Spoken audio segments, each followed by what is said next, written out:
Ladies and gentlemen, ladies and gentlemen, ladies and gentlemen. Hello, everyone. My name is Jimothy Stubblebubble. Welcome back to episode 10 of Wayfarers. Last time, Carl had a difficult time. You know that big-ass Albert he's been carrying with him this whole way? It's gone. And the team is beset by the largest monster they have ever seen in their lives. Through the seas of the lava swims the magmalisk. They baited it out using some yummy crystals. They need to extract the blood from the ticks on its back. Will our team survive, or will they all die? Find out right now. Alrighty. Yes, indeed. Thank you, Jimothy, for another fantastic, incredible introduction. So yeah, let's go over just a real quick cliff notes of the last episode here. We'll just do a real fast one. You guys made it to the fabled dwarven city of Tol Karabad, which exists in this giant sort of sea of lava and mountains that kind of rain fire and death down from the sky. In order to enter, though, you found out that the city is on a bit of a quarantine. So there is some magically enhanced curse that has beset their city that they're still trying to figure out, but their primary motivation right now is to figure out a solution, figure out a cure. And they believe they have the cure, but they don't have the materials required. They don't have a vessel that can hold the magics necessary in order to cure everyone. So they barred off entrance to the city by destroying some of the bridge. 3 hapless adventurers just so happened to come along at that exact moment that needed to get to that city. And you went on a fun boat ride after some coercion with Stumpy, the legless dwarf, who's been rowing you around with his incredible strength. In order to bait out the magmalisk, though, you guys needed to retrieve a few crystals, which you were successful in doing. So you climbed to the top of several different mountains. You found these red crystals. After you found them, you found the nice spot to summon the dragon. This is where Mendax kind of started having some audio issues. So we'll recap that as well. Call and Nigel threw all those crystals into the lava where it was all bubbling, and summoned up this just absolutely massive, terrifying creature known only as the magmalisk, which apparently is fairly docile, but it is this huge lava serpent, essentially, that stands head and shoulders above even mountains that are in the area. So you guys are now face to face with this seemingly giant, almost statuesque monstrosity. Certainly the largest creature of any sort that you've ever seen before. There's a nice, pretty picture on the stream there. Yeah, and that's kind of where you guys are at. You had a little bit of a tenuous moment with the boats rocking back and forth as Nigel was kind of baiting the serpent a little bit by holding the crystal above the lava. That caused a couple of waves and splashes when it emerged. But you guys held on okay. You survived, and now you're here in front of this giant monstrosity. What would you like to do? Well, don't we have a harpoon system that we can utilize on this boat? Yes. Stumpy has proven to be quite adept at throwing these harpoons in order to get you guys not only in the boat, but he did mention at the very beginning that that's how he figured you guys were going to get onto this giant creature. Regardless if that's what you guys choose to do, it's up to you. But that's their solution. That's how they normally do it. Well, when in Tol Karabad, do as the dwarves do, I suppose. So did he already initiate the harpooning, or should we... Stumpy! Yes, hello! So I've heard you have the finest harpoons. Could we perhaps persuade you to fire one at this lovely magmalisk we found? Yeah, of course. I'll have to get closer. We're quite a distance away, but I can row us over there and get you guys up there, no problem. It would be wonderful. Mendax and Nigel, hope you're feeling brave today. I'm soaked to the core in sweat. I stink quite terribly. I'm quite tired from trying to row earlier. And personally, I can't wait until this ordeal's over. Yes. I'm down for the harpooning. Let's go.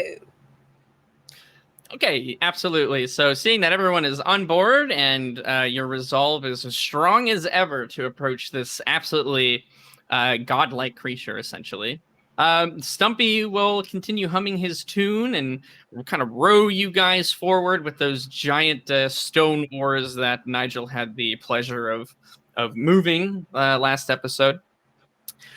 So yeah, he'll row you guys over. It takes you probably a solid 5-10 minutes or so to get around to the side of the creature. While you guys are rowing, the Magmalisk, I mean, you're just staring intently at this thing. Again, it's one of the most fascinating creatures, if not the most fascinating thing you've ever seen from the wildlife. And it kind of hits you a bit as far as exactly how such a creature has to come to exist in such a specific ecosystem. Literally, this thing couldn't exist anywhere else. And so to happen like this it just kind of gives you that awestruck moment. The closer you get, you start to discern the features of the Magmalisk a little bit more. Far away, you could see the big, broad picture, but now that you're up close, within about 100 feet or so, as Stumpy is rowing you forward, you start to see that its skin resembles almost like dried, lava, essentially. And as it makes these small adjustments that you can't even see, giant cracks kind of form in the we'll say like the armor coating, like the plating of this creature. And large chunks of debris start to fall into the lava ocean, we'll say, which causes quite a ruckus and splash that's right underneath it. You figure you could get within about 30 feet or so, and then Stumpy could probably chuck this harpoon at it in order to try and get you guys over there. But you're not going to be able to get like right up next to it unless you want to risk kind of this dropping debris from it. What would you guys like to do? You want to stay at a safe distance, or would you like to go closer and maybe get a better, easier time climbing up? Have you seen Stumpy's arms? He could take care of it from a great distance. Okay, yeah, absolutely. So, you guys let Stumpy know, hey, let's not get too close to this thing. It looks like it's a little bit dangerous up close, just from all the falling debris. And he, Oh, that's fine. No problem. I can get it from about here. and he gets you within about 30 feet or so, and he props himself up. He lets the oars loose, which they fall in the rungs essentially and stand still. And he kind of props himself up, and with his hands and the kind of stumps of his legs, moves himself closer to the front of the boat. I don't know boat terms, so we're calling it the front. And the entire boat begins to shift with his weight. He looks like he's a fairly small guy. He's a dwarf, and he has no legs, so he's even smaller. But the mass of this dwarf is, you can tell, is quite heavy. We'll go with heavy. But dense. Yeah, he's dense. He's a dense dwarf. He would sink like a rock. He gets up to the front of the boat, and he pulls out one of the harpoons, which has about, we'll say, I think I said about 60, about 60 feet of chain that's attached to each one. And what he does is he actually takes the end of the chain and he loops it through the front of the boat, one of the rings that are there. And using his hand, actually, like, you don't see a way that he can like really tie it. He can't tie a chain this big. He puts the chain kind of back on itself, and he kind of crimps it together with the ends of his fingers. And so it's kind of now meshed together a little bit, so it's not going anywhere. He goes, Are you ready? As soon as I throw it, you've got about it's about time to go. Anything you want to do before? Remind me never to piss him off.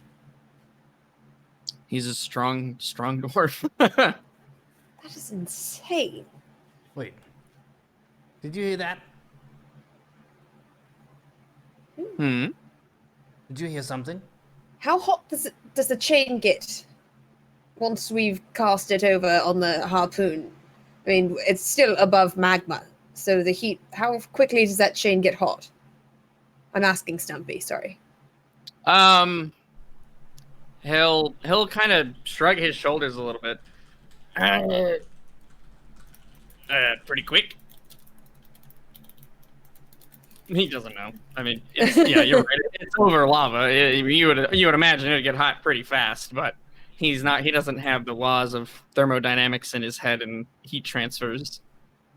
So pretty quick. You gather that's probably why he's asking you. Like, when I throw this, it's you go. Okay, it's go time. It's go time. It's go time. Yeah. So just whatever you want to do. He's trying to give you as much heads up as possible. Like, let me know when you want me to toss it, and yeah. How many ticks did we think we needed again? You guys had how many vials did I say you guys had? Was it 3 or 4? I thought it was 3. I thought you said 3 or 4 to be safe. No, that was the crystals. That was the crystals. Okay, that was the crystals. I think I gave you 3 vials, and the smarter person would have written it down. And I'm sure it is written somewhere, but we'll go with 3. You're not 100% sure. Are you asking Stumpy that question? Yes. He'll think for a moment, and he'll come back and he'll say something along the lines of, Well, I'm not the one that normally goes up there to the ticks. It kind of depends on how you kill them or disable them or whatever you're gonna do. If you like cut them in half and you let a lot of the blood get out, then you might need like 6. But if you're really good about not doing that, I don't know, 3, 4, just fill them up. Here's my suggestion. My suggestion is I stay here and oversee the whole operation from the boat, while you two, much more physically adept, agile, and strong companions of mine and great warriors, go ahead, and perhaps I can help from back here somehow. I mean, I do think that makes sense. The last time we tried putting you over a dangerous crevasse of any kind, it didn't work out so well. Is there a chance then? I'm not really certain what our hoods are made of. These heat-blocking hoods. mm-hmm. If you're not going to go over the magma, can we tear pieces off of your hood, Nigel? Just a couple of small pieces from the bottom to wrap around our palms to help us, withstand the heat on the chain. Nigel, I will say, when she suggests this, as somebody who's not familiar with the arts of the arcane, such as you know that these cloaks are enchanted. It's not necessarily a material property that is causing you guys to become heat resistant. It's more of you put on the cloak and your entire body is as heat resistant as it's going to be. Regardless of where you touch it with the cloak, is not going to make a difference. Oh, okay, then never mind. You keep your cloak. Yes, I'm also feeling rather faint anyway, so offers of giving up any of my meager protection against the heat is probably not going to go very well. We're already letting you stay in the boat, Nigel. Okay, that's up. What is this? You're feeling faint. We're about to embark on the most dangerous objective in our lives. It's the time to get fired up. Look at all this fire all around us and you're not fired up yet. I think there's too much fire already altogether. I'm about to go into a rage. Let's go. Love it. Anything else you want to check before we go? It sounds like you guys got your general plan. Who is going to it's like a vial and like almost giant syringe apparatus. Who's going to be responsible for hanging on to that and taking that with you? I have 2 free hands now. The helmet has fallen into the lava. Now it's time for Dr. Carl to go to work. Let's go. Okay, perfect. Last question before we go. You have the rapier, right? That Ash gave you. That's the weapon that you have? Oh, yes. Okay, perfect. All right, if you guys give Stumpy the okay, he will he'll grab one of the harpoons, which now that you're seeing them more kind of up close, they were covered by that we'll say linen basically material. These things are, yeah, they're hefty. I mean, he has to almost palm the whole thing. He's not able to get his fingers around the entire harpoon. It almost looks like you should be two-handing this, or that it's supposed to be shot more like from an apparatus, like a ballista or something like that. It's heavy. Call, you're not even quite sure if you would be able to pick one of these up on your own. So this does two things for you. One, it further solidifies how strong this goddamn dwarf is. Number two, it also shows you how resilient this boat is to have three of these suckers hanging in here, along with Stumpy the dwarf himself. So you guys let that sink in for a moment, however you'd like.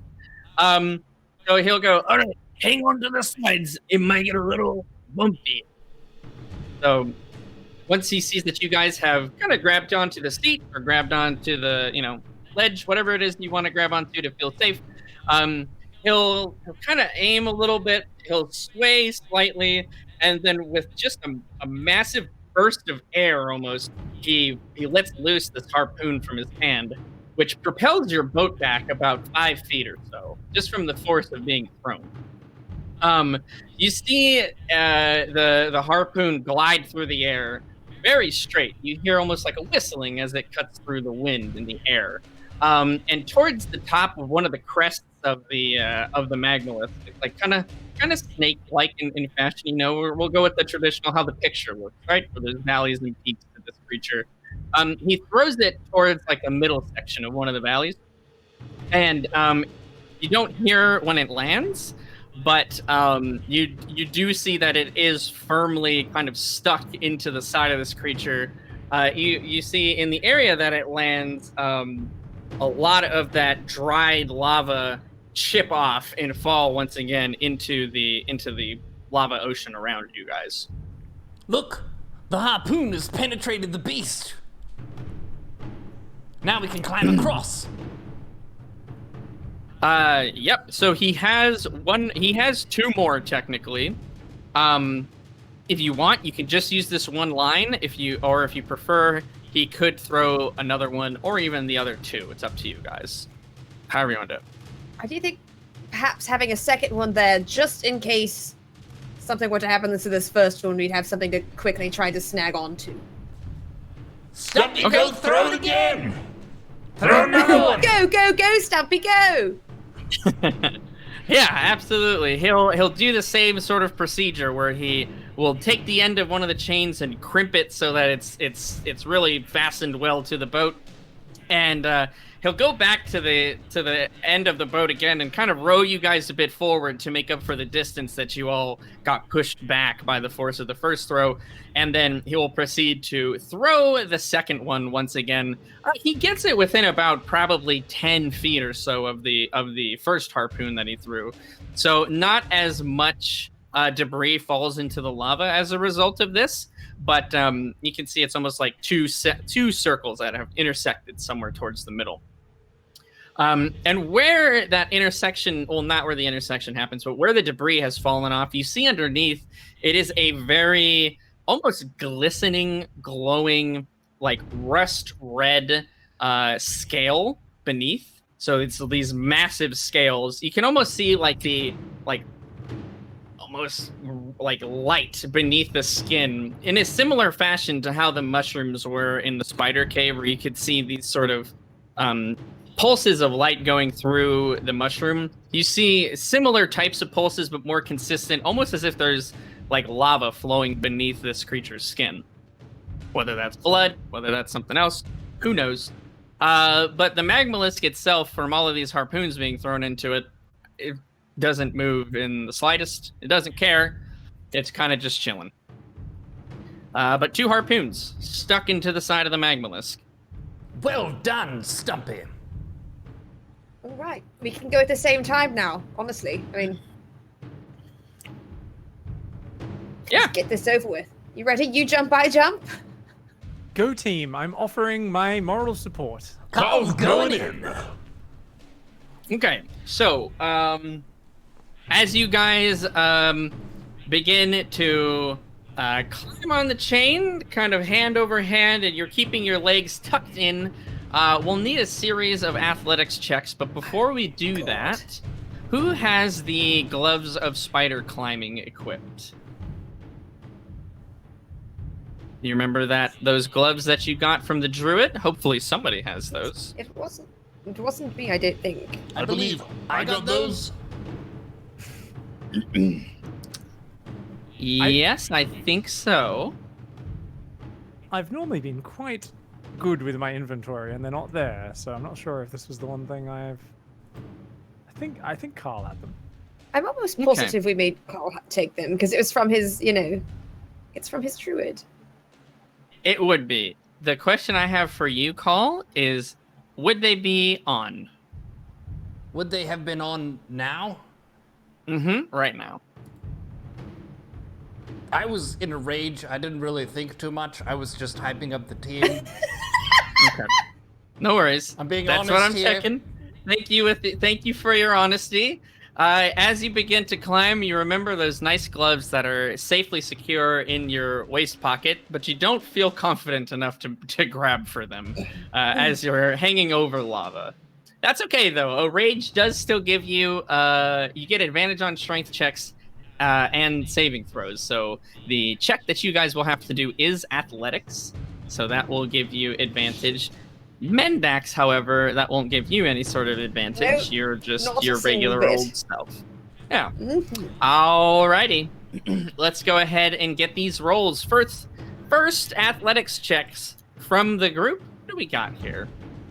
Yes. Oh, I've got a 19. I have +0, so it was just a 19. Okay. Sounds good. And how about you, Call?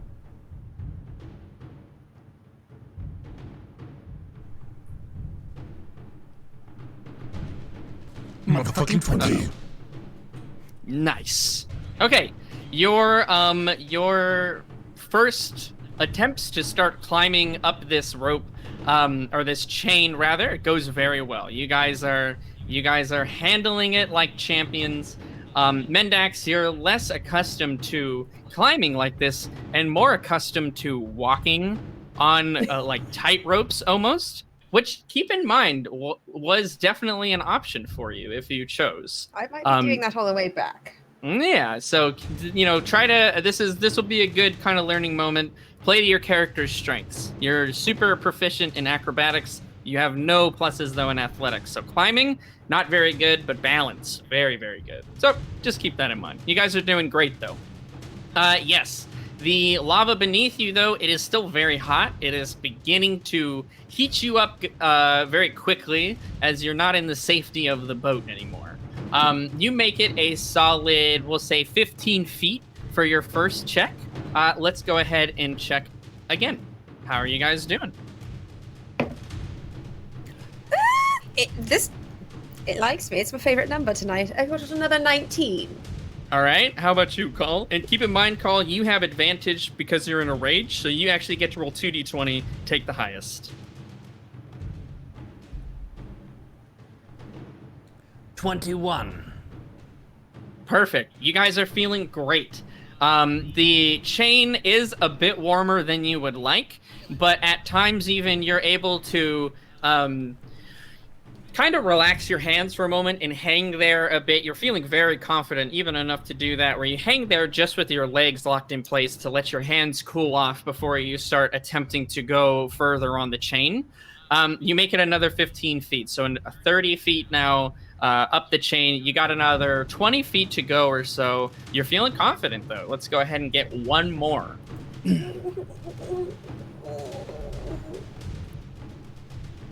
Oh, no. Okay, I thought it was a 19 at first, but it was upside down. It's a 16. Okay. She's killing it with these checks. 16. How about you, Call? What do we got? 16. 16. Absolutely. The last 20 feet of the chain is pretty breezy for you guys. It's not too difficult. You are able to make it until you are able to now touch the creature. So you put your hand on the scales of the creature, you're able to get a lot better balance. The lava and the craggy sort of exterior of this thing makes for a lot of really great footholds. You do want to be careful, as you're not 100% sure how resilient it's going to be to being stepped on and climbed on and things like that. But you guys make it to the creature safely, so well done. The scales, the actual exposed scales of this thing are it's a little, it almost feels like a plastic in a way. It's like a rough plastic where it's very smooth for as far as like materials of this world would be. You know, a lot of things are made out of wood, they're made out of metal. Those things have a certain amount of what's the good word for it? Like roughness to it, where it'll catch on your hand. But this creature's natural scale is very kind of smooth in and of itself. It is warm, but it's not unpleasantly hot. So you guys are able to dismount off of the chain. You probably, now you have a bit of an option. It's up to you what you guys would like to do. You could either climb 20 feet higher to get to the top of this thing, of one of the crests, we'll say, or you could descend the 30 feet down to one of the valleys. 20 feet up, you have a lot more distance between you and the lava, but it'll be a more difficult challenge to get there. 30 feet down will be a lot easier for you guys to climb, but you're much closer to the lava. I mean, we've been fairly close to the lava this whole time. Can we see any ticks in the valley from where we are at this moment? Sure. So let me see here. Yeah, you guys don't even really need a roll for that. In your immediate area of, we'll say, the 10, 15 feet on this creature that you guys can readily see right around you, you don't see anything moving. You do see down in that quote-unquote valley, the beginning of it. It sort of slopes down that 30 feet, and then it plateaus out for quite a distance before it starts to rise back up into, I guess, the neck of the creature. Down there, you do see a bit of movement. It's hard to see, though, against the sort of blackened and gray exterior of the creature. Okay. I don't know. Do you think Carl, you see some movement? I know you can see. I know that you can make the climb up there, but personally, I think I'd rather deal with the heat very quickly than have to worry about climbing that and then, you know, carting ourselves back over on the rope. Sorry, the chain. Sure, we can take the trough. I think we should be Let's fast. get low. We should be fast. Trust our instincts. Let's get it done. We're not here to dilly-dally and have a conversation. We're on the back of a giant beast. We're going down. It's true. The absurdity of the situation has begun to sink into you guys as far as what the fuck you're doing out here, overlooking an ocean of lava, riding on the back of a giant lava worm serpent, and extracting blood from ticks to save a dwarven kingdom. Good job, guys. So give me one more athletics check to go down the 30 feet to the valley of the character, we'll say. Or the valley of the beast. 14. I've got a 12. I'm descending. Okay. Yes, that's going to be enough for descending. If you were going up, that may have been a bit more difficult. You may have run into some complications. But going down to the valley of the creature, a lot easier than trying to climb up. You guys make it down. It's not as easy as climbing the chains were. For you, Mendax, Call, you are still in a rage. It's probably getting close to the time that it's done. It only lasts for 1 minute. Is that right, per rage? How long does it last here? Yeah, it says 10 rounds, 1 minute. 10 rounds, 1 minute. Okay, yeah, so we're getting close to the end. Climbing up took a while. So you guys climb down. You're now in the valley. And you see probably another 10 feet in front of you guys, a bit of movement in like one of the jagged kind of crevices, we'll say, of the exterior armor of the creature. So again, just to try to explain the environment here, it almost looks as if it is like a... Have you guys ever seen a lava field, like a dried lava field, where there is just like sharp stones cutting every which way? There's a lot of good footholds, but it's also a little bit difficult to traverse. Oh, yes. Okay, excellent. So yeah, 10 feet in front of you is where you see some kind of movement. Whether that is one of these ticks you need to find or not, who knows? I would like to advance ferociously. You said it's 10 feet in front of me? Yes, 10 feet in front of you.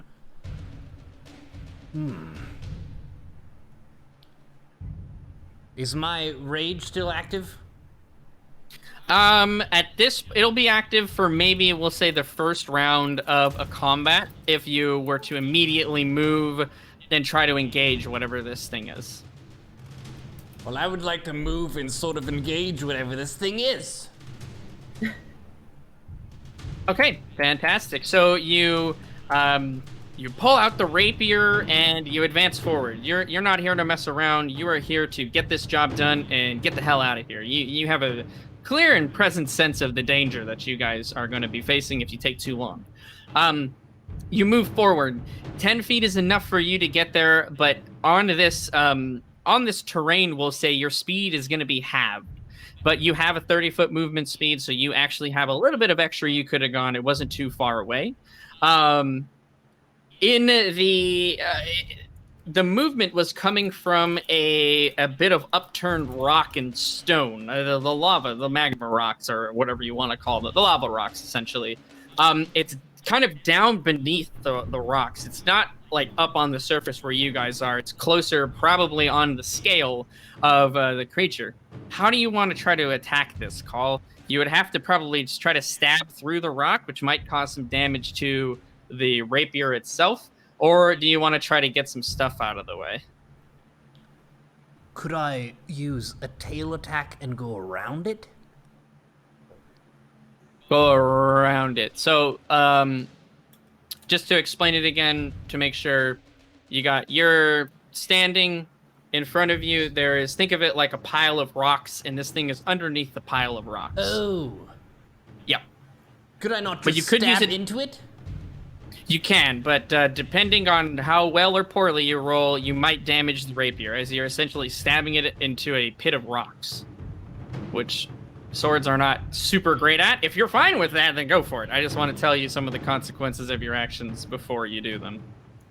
I gave you that rapier freely. You use it how you want to. I could use my way of the demon, form of the demon, and sprout a very large spiny tail and penetrate it.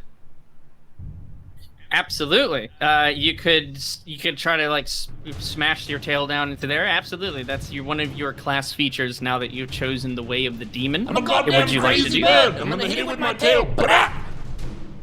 All right. Absolutely. So almost as if all of a sudden, so this is the end of your rage, you're able to do this. So that last action, you form almost it's like a blackened, smoky tail. It almost doesn't seem to have a form so much as it's just, yeah, it's not like a solid form, we'll say. It's more translucent, shifting in and out. It's kind of hard to focus on.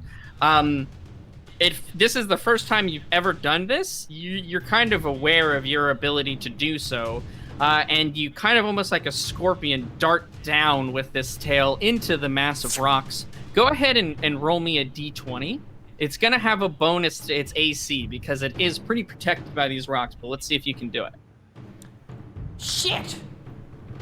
A 4. All right, so you, first time using this sort of attack, you're not as practiced with it as you are with your ex-halberd, we'll say.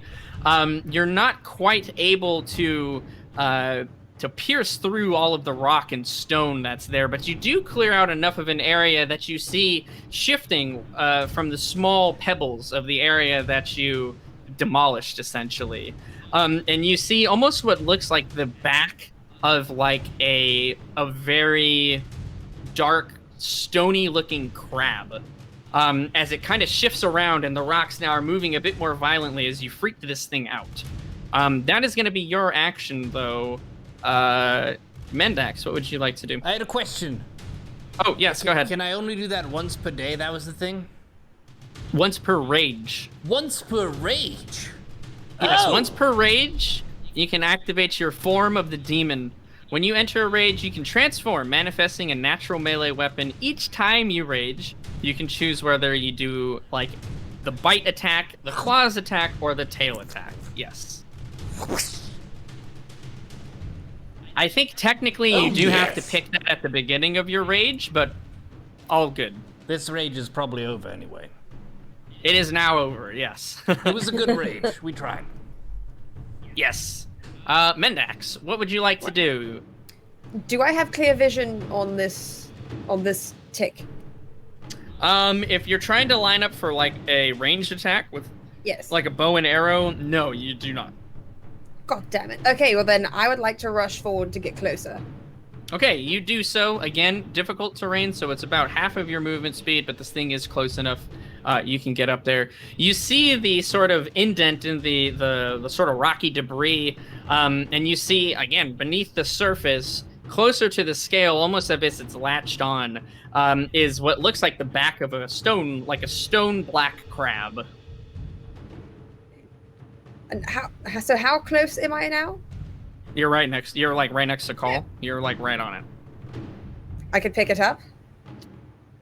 You could try. Okay, I'd like to try to pick it up. Sure, go ahead and roll me a strength check to grapple this thing. I want to grapple the fuck out of this little tick. Let's Okay. go. Little tick may be not the correct word. How big is it? It's pretty large. Oh, wait, when you said stone, how large is this? That's a good question. This thing is I'm still going to probably... pick it up. Yeah, this thing is probably about 3 feet in diameter. And it weighs more than Mendax? That you probably won't be able to find out until you try to pick it up. You know, it might be light. Ticks are it could just be large, but light. Fuck it. I'm going to try to pick up this tick and show its underbelly to Carl so he can stab it with a syringe. Sure. That's my goal. Go Let's for it. Do it. Strength check. And it's a natural 20. Whoa! Alright, with the +1... that's So it. if this doesn't and +1, so yes, a 21, and I swear to God, okay, if this doesn't work, then nobody's picking it up. I'm gonna feel like those idiots at Disneyland trying to get the sword out of the stone.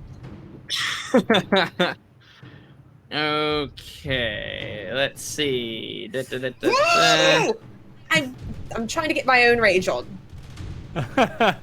You're a very strong rogue. Who the hell is that strong ass rogue? Mendax the Mendax Tiefling is that Tiefling strong ass rogue. Strong-ass rogue. Amazing. Sorry, I need to pull up the stats of this thing. Grapple is an opposed check. It has a will to not want to be grappled. But let's see here. Okay. Ooh, alright. Oh shit. What did you get? 21? I got 21. Damn. Alright. Yes, you whether it's lacking judgment or just some insane idea that came into your mind, you're able to sort of like wrap your arms around the edges of this thing's shell, essentially. That's like the best way to describe it. And you pull, and you feel like a sickening pop and squelch as you pull this tick up. God. And what you see, it's not like a normal tick that you've seen before, kind of, I think 6-legged, whatever it is, right? This thing is almost like an upside down dinner plate with like a needle that comes down through the bottom of this thing. That it seems like that's how it latches on to the magmalisk. So as you're pulling it up, you're essentially pulling this needle-like thing outside of this creature, and these long spindly legs start to push against the ground and freak out and kind of try to grab. And you see that there are these hooks that go down each one of its legs, and that is probably how it's hanging on to this thing. So yeah, you're able to pull this up. It's not fully like up and out of the creature yet, we'll say, but you are actively now like holding on to it. Okay. Do you see a good place to shove your needle? Do I see any God. openings in the armor of this thing where I could apply the syringe? Yeah, the underside of it would be probably pretty good. You like, again, just to go over the explanation, think of dinner plate, turn it upside down, giant needle that comes out the side, and then in like that inner ring, there are like legs that spindle down almost in like a hook-like fashion to grab around this thing. Give me a nature check call. If you vomit on the back of this goddamn magma disc. 9. Well, 9. All right. Your knowledge of ticks is not vast, but it is enough to understand that they drink blood as their primary meal. And they usually store the blood in some kind of sack, basically. And you don't really see anything on this creature, so you've got to imagine that it is like the blood that it's storing is in like the top shell. The shell part of it looks very difficult to stab with this needle, but the underside you could probably stab into it and get some of that blood.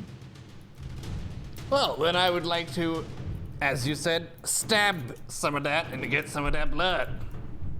All right, and you shall do so when it is your turn, because our buddy the tick gets to try to go.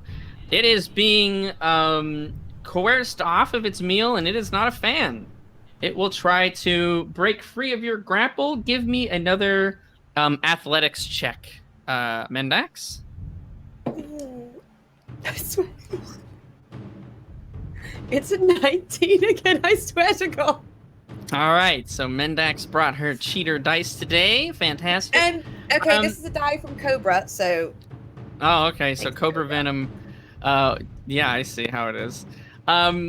You are able to keep hold of this creature as it tries to dive back down and latch on to the more soft surface, we'll say, of the creature. But yeah, you're able to keep it up and out. So call onto you.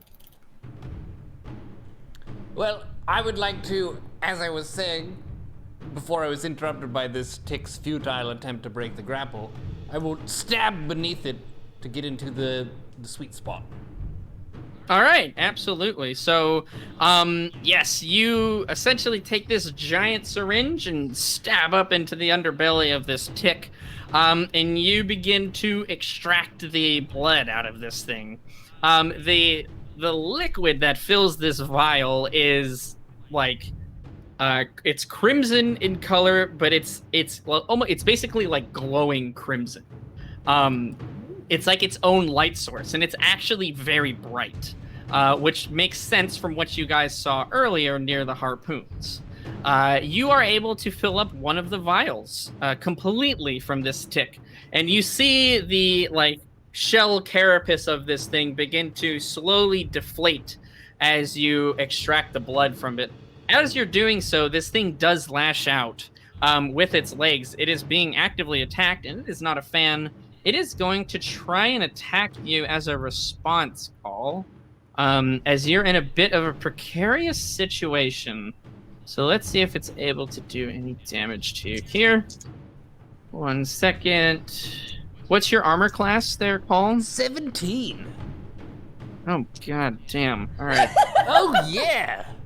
You think I was Alright, joking so, when I said thick-ass bird? I guess not. Because that thick ass bird. 2 of the legs are able to find some kind of purchase, essentially, on your arm. One of them is kind of ruffles some of your feathers as it doesn't bite into your skin with those jagged hooks that are attached to its legs. The other one, though, does, and it will deal...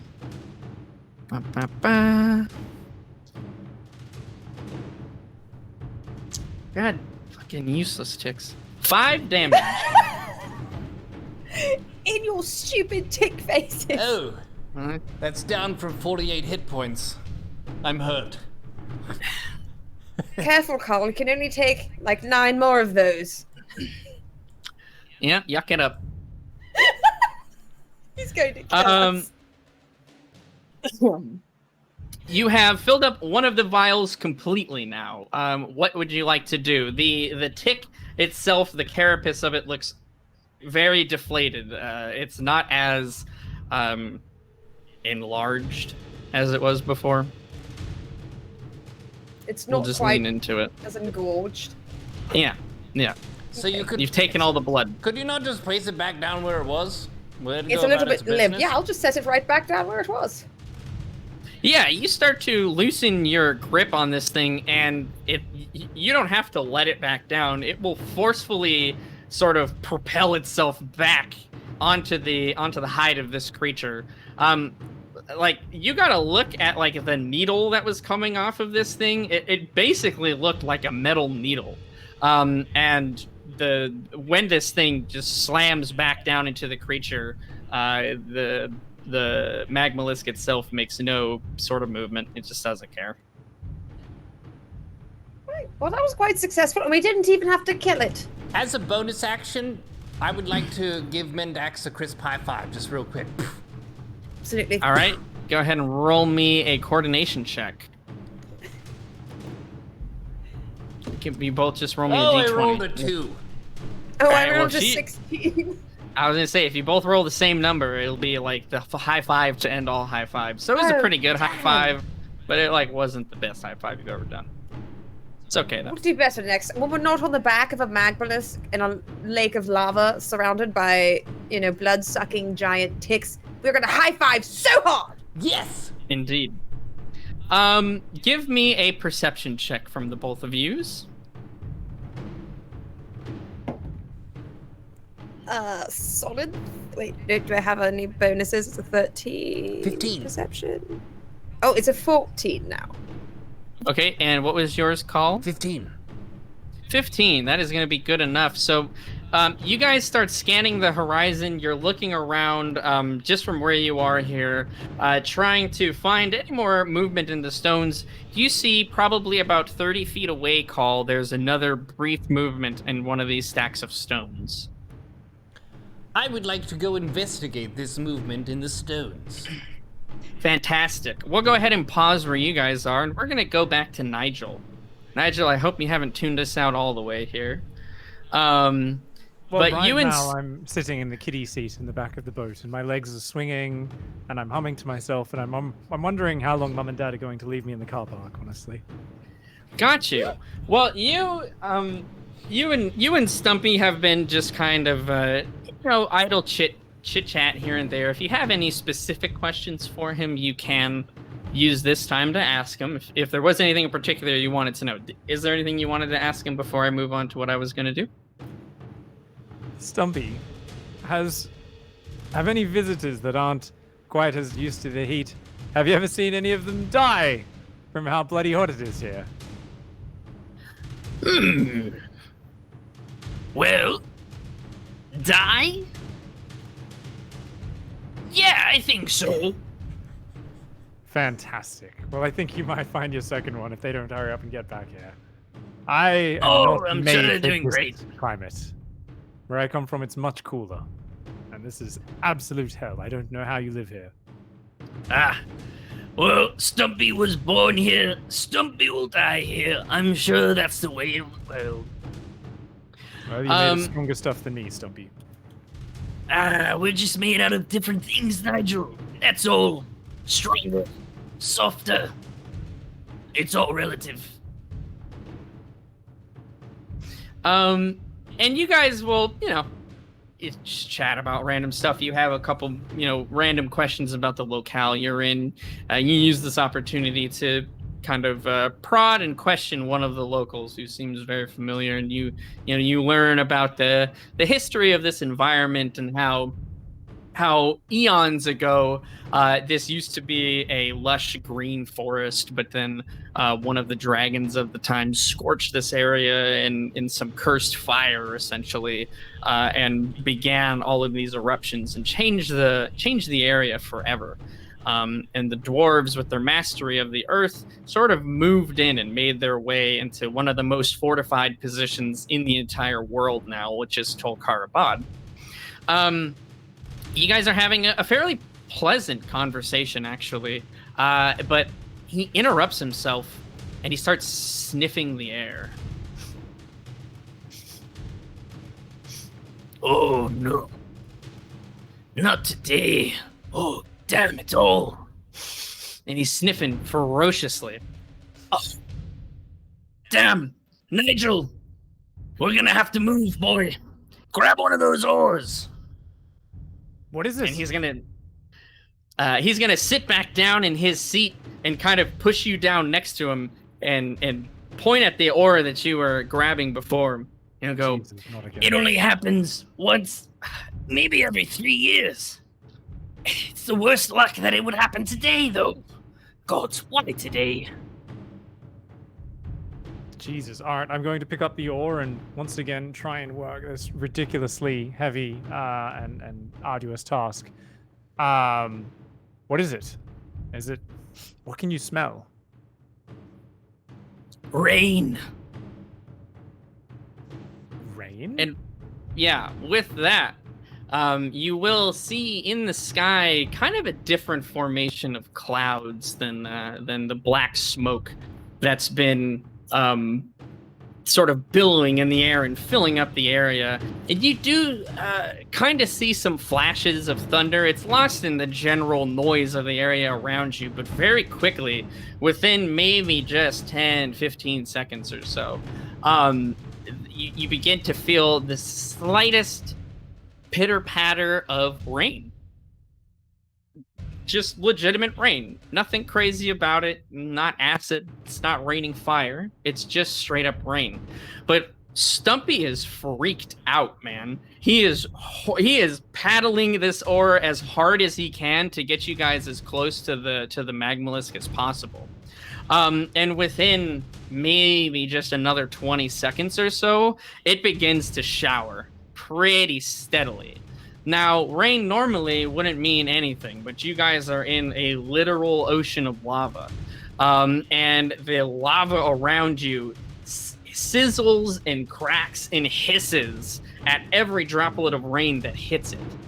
You can see sort of black beads almost forming and dropping down into the lava as the rain begins to accumulate now and is starting to crust over the ocean of lava that you are in. You guys are rowing as hard as possible. Give me a strength check, actually. And we'll call that, I think that would be an athletics here. Yeah, give me an athletics check. 2 + 1 is 3. Quick math. Okay, quick maths. You're not doing very good. Stumpy is essentially pushing you guys forward. And it is all that you can do to essentially just try to keep the oar that's in place, and keep you guys from careening off into one direction. But it's not going very well, and you guys quickly begin to turn instead of move forward towards the Magmalisk.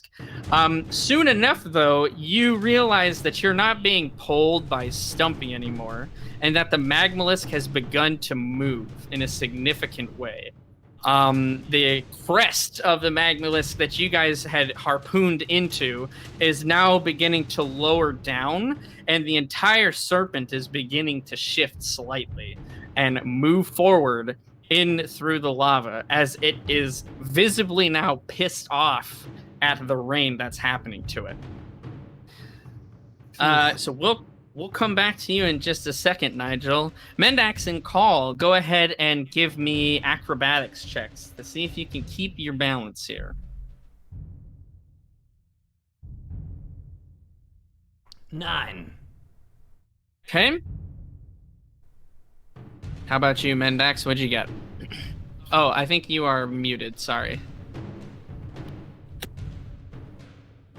Oh, you're muted So still. There you go. I got it. I rolled a 2 with my +7. That's a very 9. All right, so you both fail this check. You're not able to stand upright. It's very difficult to even just keep your balance normally. But now a sudden burst of movement, as if you were standing on like a skateboard and someone kicked it out from underneath you. You guys fall back. Call, you take 4 damage, and Mendax, you take 4 damage as well as you fall back onto some of the sharp rocks and cut up your back and your sides. Oof. Oh, ow. But more concerning than even the pain is now you guys are being propelled forward at a fairly alarming speed. The Magmalisk is moving, and you feel the rain hitting your face, and you quickly make the correlation between the two that the Magmalisk is pretty pissed off at how much rain is happening right now, and it's going to try to relocate to a more temperate area for it. Oh, shit. So we're just holding on for the ride. You're able to try to stand back up. It is very difficult for sure, as now not only the difficult terrain from the rocks and the jagged, sharp kind of, lava rocks, but also now there is a movement factor involved. It's not sidewinding super quick by any means, but it is fast enough, and the speed at which it's being propelled forward is alarmingly fast. But can we still see that spot of rocks where there was movement with another tick? You can identify where you thought that movement was. Now, however, the rocks have all shifted. A lot of the rocks begin to sort of fall off as the movement pushes the loose stone from its body. The peak, we'll say, that you guys harpooned onto is now on equal level with you guys, and all of the lava that has that was condensed on that side is essentially split off and has fallen into the sea below. Okay. So can we see any other indentations or movement that look like it could be a tick? Go ahead and give me a perception check. We'll give you advantage on this one. Okay. 14 and a 2s, but no, so it's a 15 because I have a +1, so 15. Okay. What did you get, Call? Do I get advantage as well? Yes, you do also have advantage. So that's 9 for the first. Mm-hmm. And a 7 for the second. Okay, so Mendax, you're able to spot now behind you guys where most of the lava rock has fallen off of this creature. And as I mentioned before, the actual scales are more rust red, vibrant red, and the rocks on it are blackened. The ticks, the top of them, however, are like a stony gray. So behind you, you do see a few black spots, essentially, of where the ticks are. And the nearest one is about 15 feet now behind you guys towards the harpoon. Cole, there's one back there. Do you see it behind us? Oh, yes! Okay, we've got to get these shits fast. I'm heading over. I want to start over there, so I'm going to try to stand up, but crouch. Keep my center of gravity low and make my way over. Okay, absolutely. As you guys move the distance to this tick, we'll go ahead and we'll make these acrobatics checks. As you are moving on what would essentially be like a train. Okay, 17 plus 7, so 24. 6. Okay. All right, Mendax, you are very quickly able to match the rhythm of movement, essentially, and adjust your balance necessary to make it over to this tick very quickly, very easily, very skillfully. You're much more practiced at this than Call is. Call, you kind of try to brute force your way there, but that's not the method that you have to use in order to keep your balance. You don't have any sort of pikes or anything that you can stab to keep your balance, so you have to rely on your coordination. And whether you're just not able to get the rhythm of the movement, or whether you stumbled, you actually about halfway there have to lower yourself to the ground and grab on in order to not be whisked off of this thing.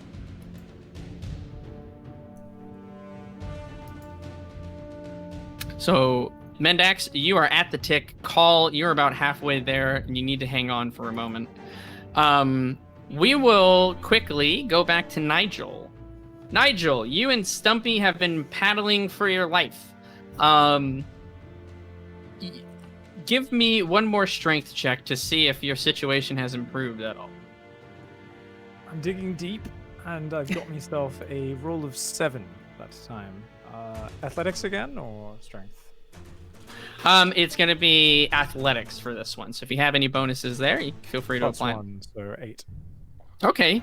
Yeah, that is not good enough, unfortunately, to really have any sort of coordination over this very heavy and large ore. Stumpy quickly realizes, though, that you guys are being pulled, essentially. So he'll turn to you, he'll go, All right. I don't think we need to row anymore. He's going to do all the pulling himself. Hopefully I threw those harpoons in strong enough and they'll hold. What we need to do, though, is steer. We're coming into a pretty precarious area where there are more rocks and stones that jut out of the lava. Do you feel up to the task, Nigel? I'm gonna need your help here. I'll do what I can, but I don't have anything near your strength. Tell me what to do. yeah, so what he'll explain is... All right. I'm gonna take the oars out and we're gonna put them on the back of the boat and you'll be able to steer that. Need to go check those chains, though. I thought I heard some snapping. If I fastened them tightly enough to the front of the boat. Here, take this. And he'll again kind of push you to the side. He's trying not to be like rude or anything, but he's trying to do this very quickly. And he'll lift the 2 oars up out of the lava with his, again, pretty incredible strength, and turn to put them on the back of the boat. There is a bit of like a rung that's there that looks like it can, it's for steering, only for like usually like team competitions, you would say, where there's like 6 people rowing and 1 person steering, and they're not as coordinated at it. So he'll say you need to grab essentially those paddles, and he'll try to make his way to the front of the boat. So go ahead and give me an athletics check to, I guess, basically keep hold of the paddles as you guys are being pulled through this lava. 3. Oh, 3 total. I thought there was maybe something after that. Got it. That's okay. I Got it. didn't get the magic dice. This is what happens when I don't buy the dice off Cobra. Okay. I got it. Give me a dexterity save. So that is in your saving throw. You got a +2 to that. Yeah. Are you kidding? Oh my lord. Yeah, that's a 4. Okay, 4 total. It is all that you can do to manage to hang on to one of those oars, as almost immediately as you grab on and you try to hold both of them, one of them is ripped out of your hand very quickly. You are not able to reach out fast enough to grab that oar from slipping into the lava, so one of them is just straight up gone. You do, however, now have 2 hands on the other oar. Give me one more athletics check.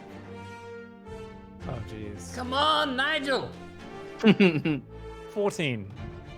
14. Now with your improved grip on just one oar, much less to manage, you are able to hold on to this one. There's no rocks or debris in the way at this moment, but you use that check essentially to hang on to that oar as you guys are being pulled at an alarming rate behind the magmalisk. And basically, Stumpy. so are we using the oar's kind of like a makeshift rudder, right? Like Yes, sticking it in exactly. this rung and okay, yes. All right. You got it. Perfect boat terms, which I totally knew. I just decided to not use them at the time. Stumpy makes his way to the front of the boat, and as he does, you hear 2 snaps of the chains that were attached to your boat as they rip off now from the harpoon.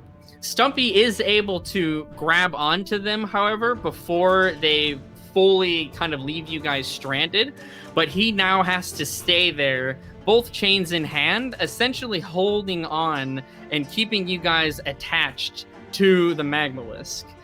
So the steering is going to be left up to you entirely, Nigel. Shit. Awesome. Let's head back to Mendax and Call. Mendax, you're at the tick. Very similar setup. It looks like it's unbothered through all of the events that have happened. You get a much better look at it now. The top carapace of the tick is pushed almost flat and flush to the scaly exterior of the Magmalisk, but its legs sort of it's almost like spider web like as they point out in 6 different directions and latch onto it with its hooks. So you can see scales are kind of upturned, and these hooks have been like inserted essentially to keep hold. Okay. Can I don't think I can lift it up again while this thing is moving. Not in that same way. Can I take out my dagger and cut off as many legs as possible? Yeah, absolutely. Do you just have one dagger, or do you have 2? I have 2 daggers, but I'm going to just use one at a time, I think, and keep my other hand on the back of the tick for stability. Okay, sure. That sounds good. That'll give you definitely a little bit of a bonus to your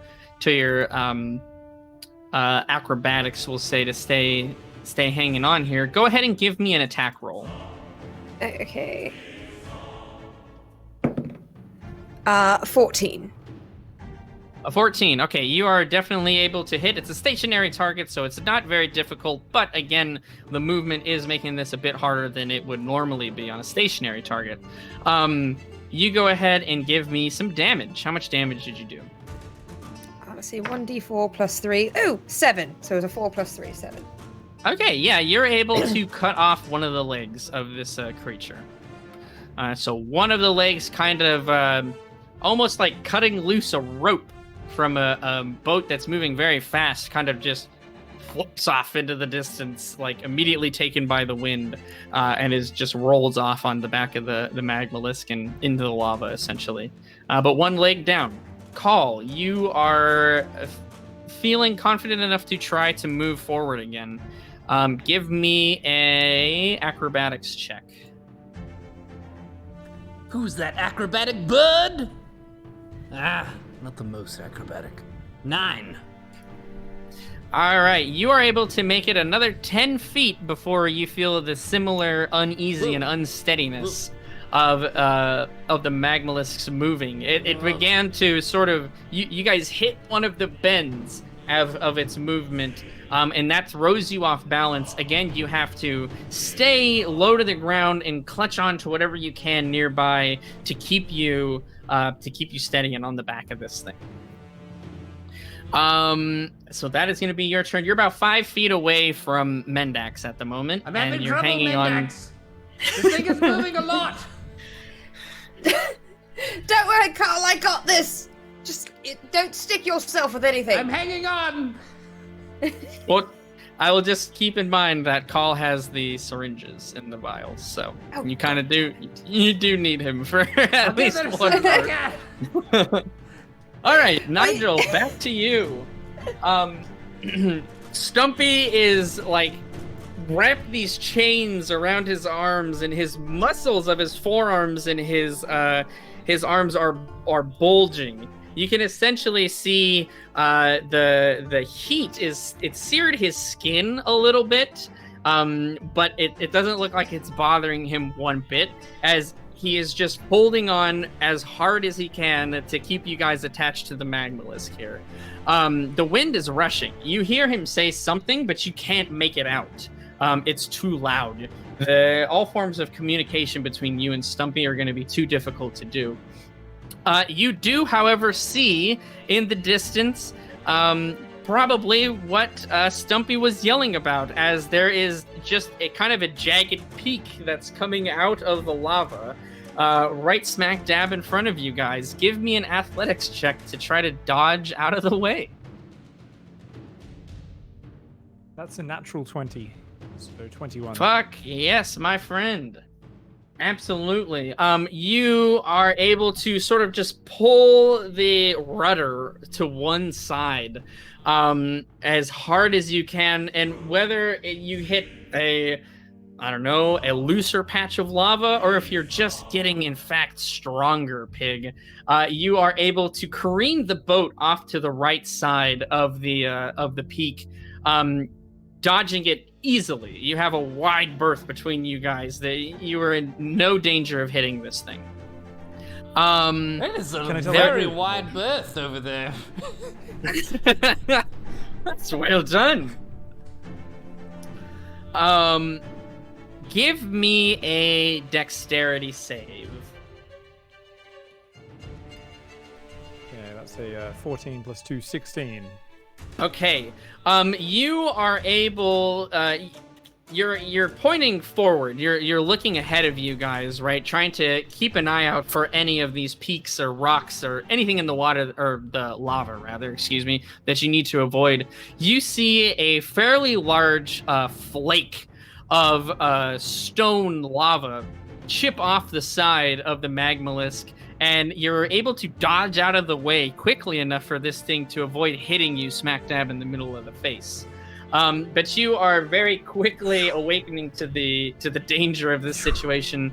Not only do you need to keep an eye on the rocks and debris in the lava, but also any that might chip off of the beast itself.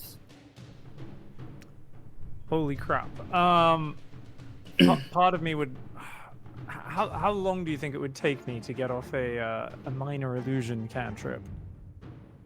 Let me quickly see pull here. the oar in, because I don't want to risk losing the rudder, but I would... It's not the highest priority, but I'm kind of wanting to judge the risk of whether or not I feel I'd be able to pull that off. With your 21 athletics, in order to dodge, you do feel that you could essentially shift your entire body weight on the rudder, and pull the oar out of the lava. And while leaning on it, you do feel like you could get to your wand and cast whatever minor sort of spell you needed to. Go ahead and give me what you want to do, my friend. All right, I'd like to kind of wedge that up against my body, then quickly free up my hand so that I can, of course, caress my wand. And I'd like to create a minor illusion. I can't actually see Mendax or Carl right now because they're over in the valley of the creature, right? They are a far distance away. You can make out what you think are like the outline movements. You can see pretty far. I mean, you're not thousands of feet away from this. You're fairly close, but I thought it is a little be difficult. over the kind of crest of the part of its body or something like that. So the Magmalisk itself has flattened out in order to move through the lava at a quicker speed.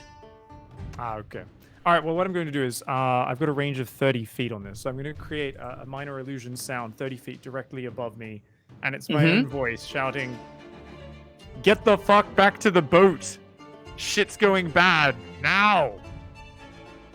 And that's it. Okay. I'm going to go back to frantically wrestling with this oar while Stumpy Spider-Mans the boat with the chains kind of hanging around him, so... I'd like Stumpy to have some limbs left at the end of this. Absolutely. Let's see here. Do you want any? Let's see. Is it sound or image? Yeah, it's one or the other. It's not both, huh? I can actually do both, I believe, because I've got the improved version of it. Oh, okay. Yeah. because Do you it's my want School of any? Magic. Do you want any image with this as well, or just the sound?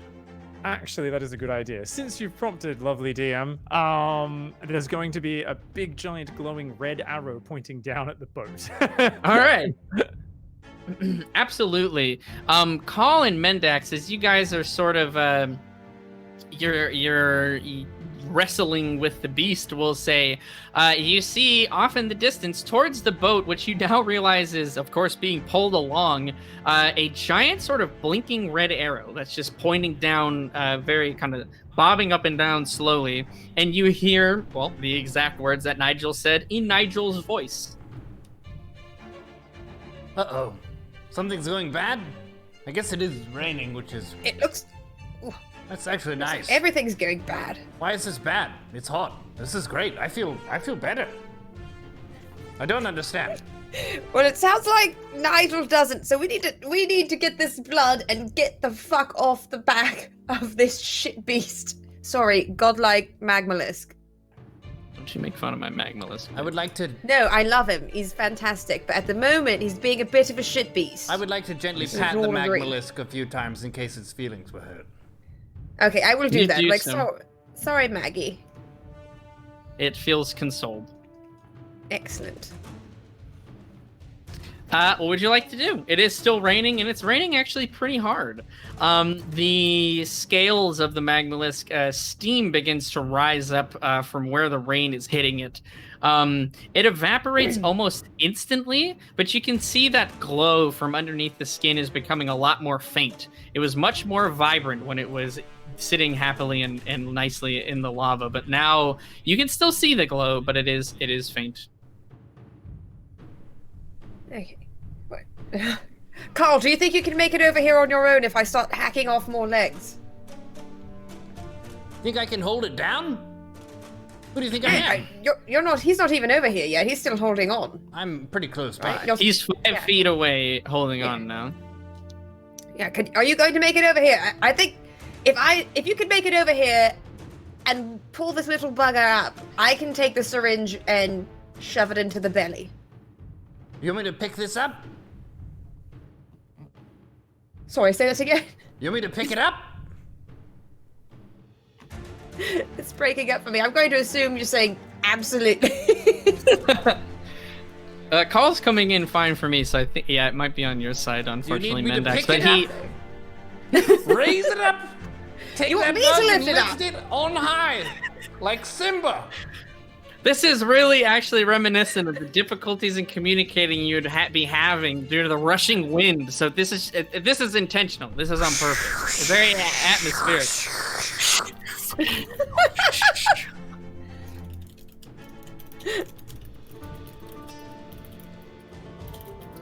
Oh, I hear typing. That was my typing.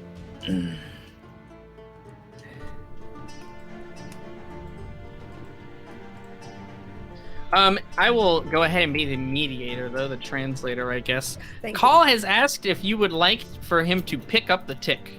Oh, absolutely, yes. If you could rush over here and pick up this tick, that'd be wonderful. Call, did you get that? Or do I need to translate? No, I heard it perfectly. Wait. Okay, Okay, he can hear me. It's just him Check. coming in. It's Yeah, I guess so. Yes, so that's the plan, I guess, is that's the dream, is that you could get over there and pick up the tick. But before I do, I would like to do one of the things that I do rather well. Oh. Oh, yes. I would like to channel my inner demon burb. Okay. Ooh. So that I am extra strong and powerful to lift up even the heaviest of objects. Ah! All right, excellent. Call, you enter your rage once again, and we'll do it correctly this time. What is the form of the demon you would like to take? The bite, the claws, or the tail? Let's do, if I do the bite, can I bite the blood out? Can you bite the blood out? And he suck out the blood and spit it into the next vial. I'm gonna go with no. Can he repeatedly give this thing a very angry hickey, sucking out the blood? I'm gonna go with that's not gonna work super well. I'll still go with the bite form as an option. Okay, you're gonna go with bite. Yes. Understood. You're 5 feet away. You're gonna give it another try to close the distance between you and the tick that's on the back of this gigantic old snake. Acrobatics? Yes, sir. Let's see it. 16. 16. You close the distance with ease. You're now starting to get a hang of traversing the back of this creature, although the rain is not helping. You make it up the 5 feet. Are you going to try to pick up the tick? Yes. Give me a strength check. With advantage. And actually, Because I'm in a rage. It's an athletics check. Now that I've looked up the proper rules for grappling, it is an athletics, so you have advantage because it is a strength check.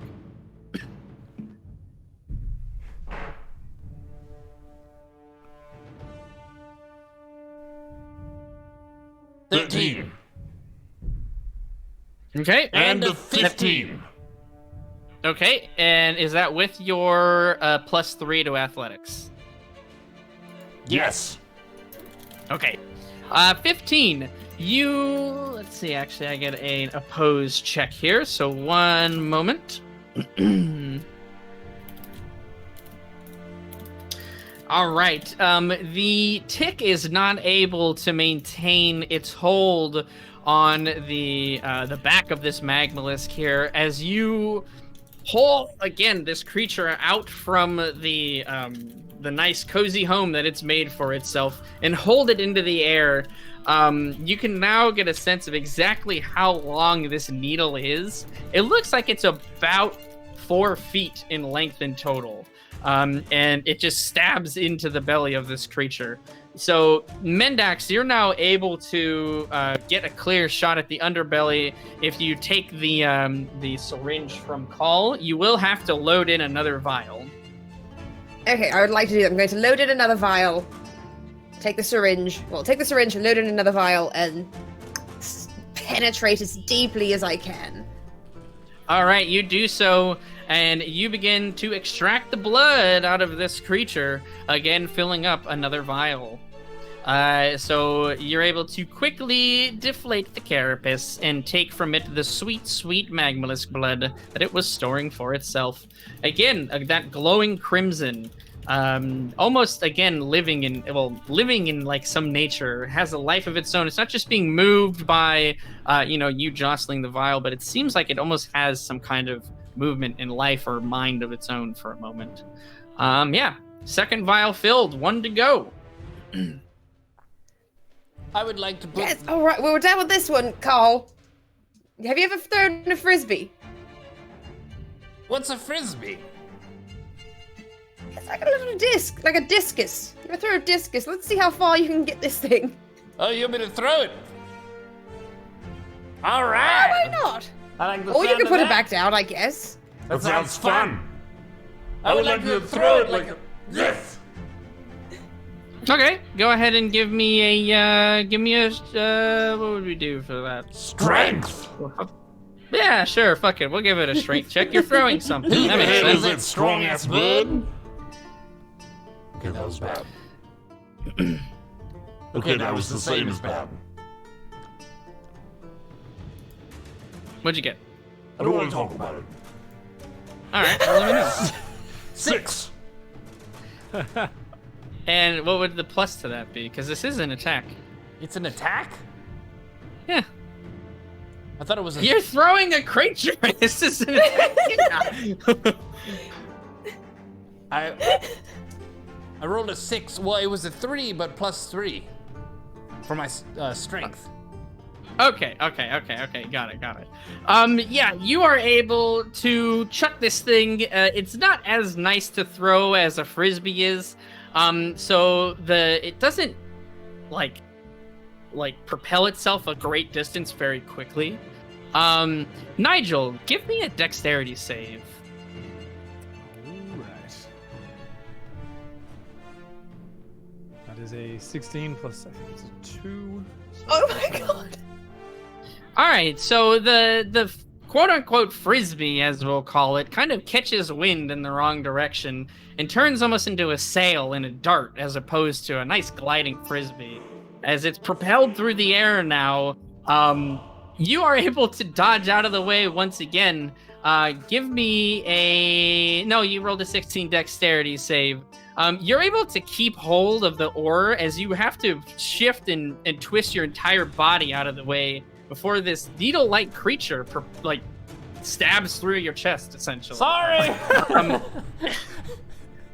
It hits the lava behind you and with a hiss and a sizzle as this thing dissolves into the hot liquid. Sorry! My bad. It was a nice idea. It was a nice idea. It was That was a nice heavy. idea. I didn't expect it to catch the wind like that.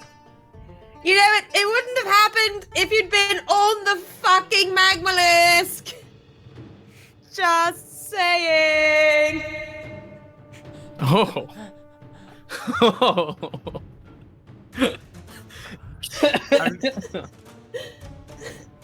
I'm going to shoot a firebolt straight in the air in frustration. All right, you do so. And you just fucking pop off one of those firebolts. It makes you feel better somehow. Back to more pressing matters for you, though, Nigel. As you narrowly avoided death through being stabbed by a giant needle dart, you now have to turn your attention back to the debris that is popping up in front of the boat. Go ahead. There are 3 pillars that are kind of up and out of the lava here. Do you want to try to evade to the left or to the right? Well, I've talked about it many times on this show, and the ancient wisdom says, when there's no difference between the two that is clearly discernible, always go left. So we're going Awesome. left. Give me an athletics to get yourself to the left. That's a 15 plus 1, 16. Okay. Yes, you have certainly gotten the hang of steering this thing. You understand the theory behind, how steering a boat works with a basic rudder system like this. You have practiced a little bit. Your boating skills have improved since your adventures in Lakewood. You feel more confident as a helmsman of a craft such as this. Whether that's all just disillusion that's in your head, or if you are actually getting that good, who really knows? But regardless, you're able to shift yourself to the left. Now, the path to the left is a very interesting and fun one, as it sort of shoehorns you to have a direct sort of course on a bit of a sloped piece of rock. So it's sort of a rock that it's rising out of the lava in a sheet-like, almost ramp sort of fashion. So go ahead and give me a dexterity check to try to hang on to the boat as you guys are going to be jumping the jet ski. All right, that's 14 plus 2, 16. 16. You shift your weight to the back of the oar and grab the seat beneath your legs and close your eyes tightly as if muttering a prayer, essentially. You feel the difference in ground immediately as your boat scrapes against the rough surface of the stone and your boat is launched out of the water. You don't know how Stumpy's doing. You assume it's doing pretty well because you guys are continuing to be propelled forward. You hit the lava with a slam, and some of the bits of lava splash into the boat. Nigel, you're going to be taking 8 damage as lava splashes onto the side of your leg and sears your skin, ruining one of your pant legs. Ooh. Ah! Yeah. Not again! How many bloody pairs of pants am I going to go through? I've got one more pair. Oh my lord. Are my shoes okay? You didn't say anything. They're okay then. They're fine. I didn't say anything. You don't ever bring it up. Don't ever bring it up.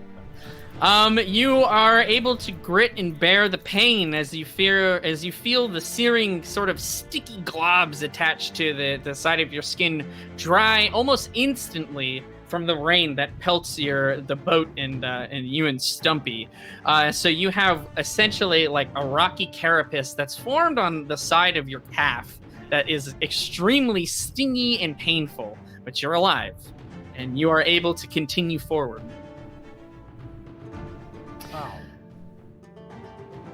Ow, indeed. Call, Mendax. 2 out of 3 vials done. What's the plan?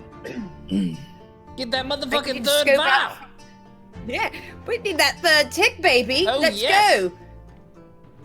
Alrighty, give me a perception as the rain is starting to come down a bit more a bit harder rather, and you guys are having a difficult time seeing.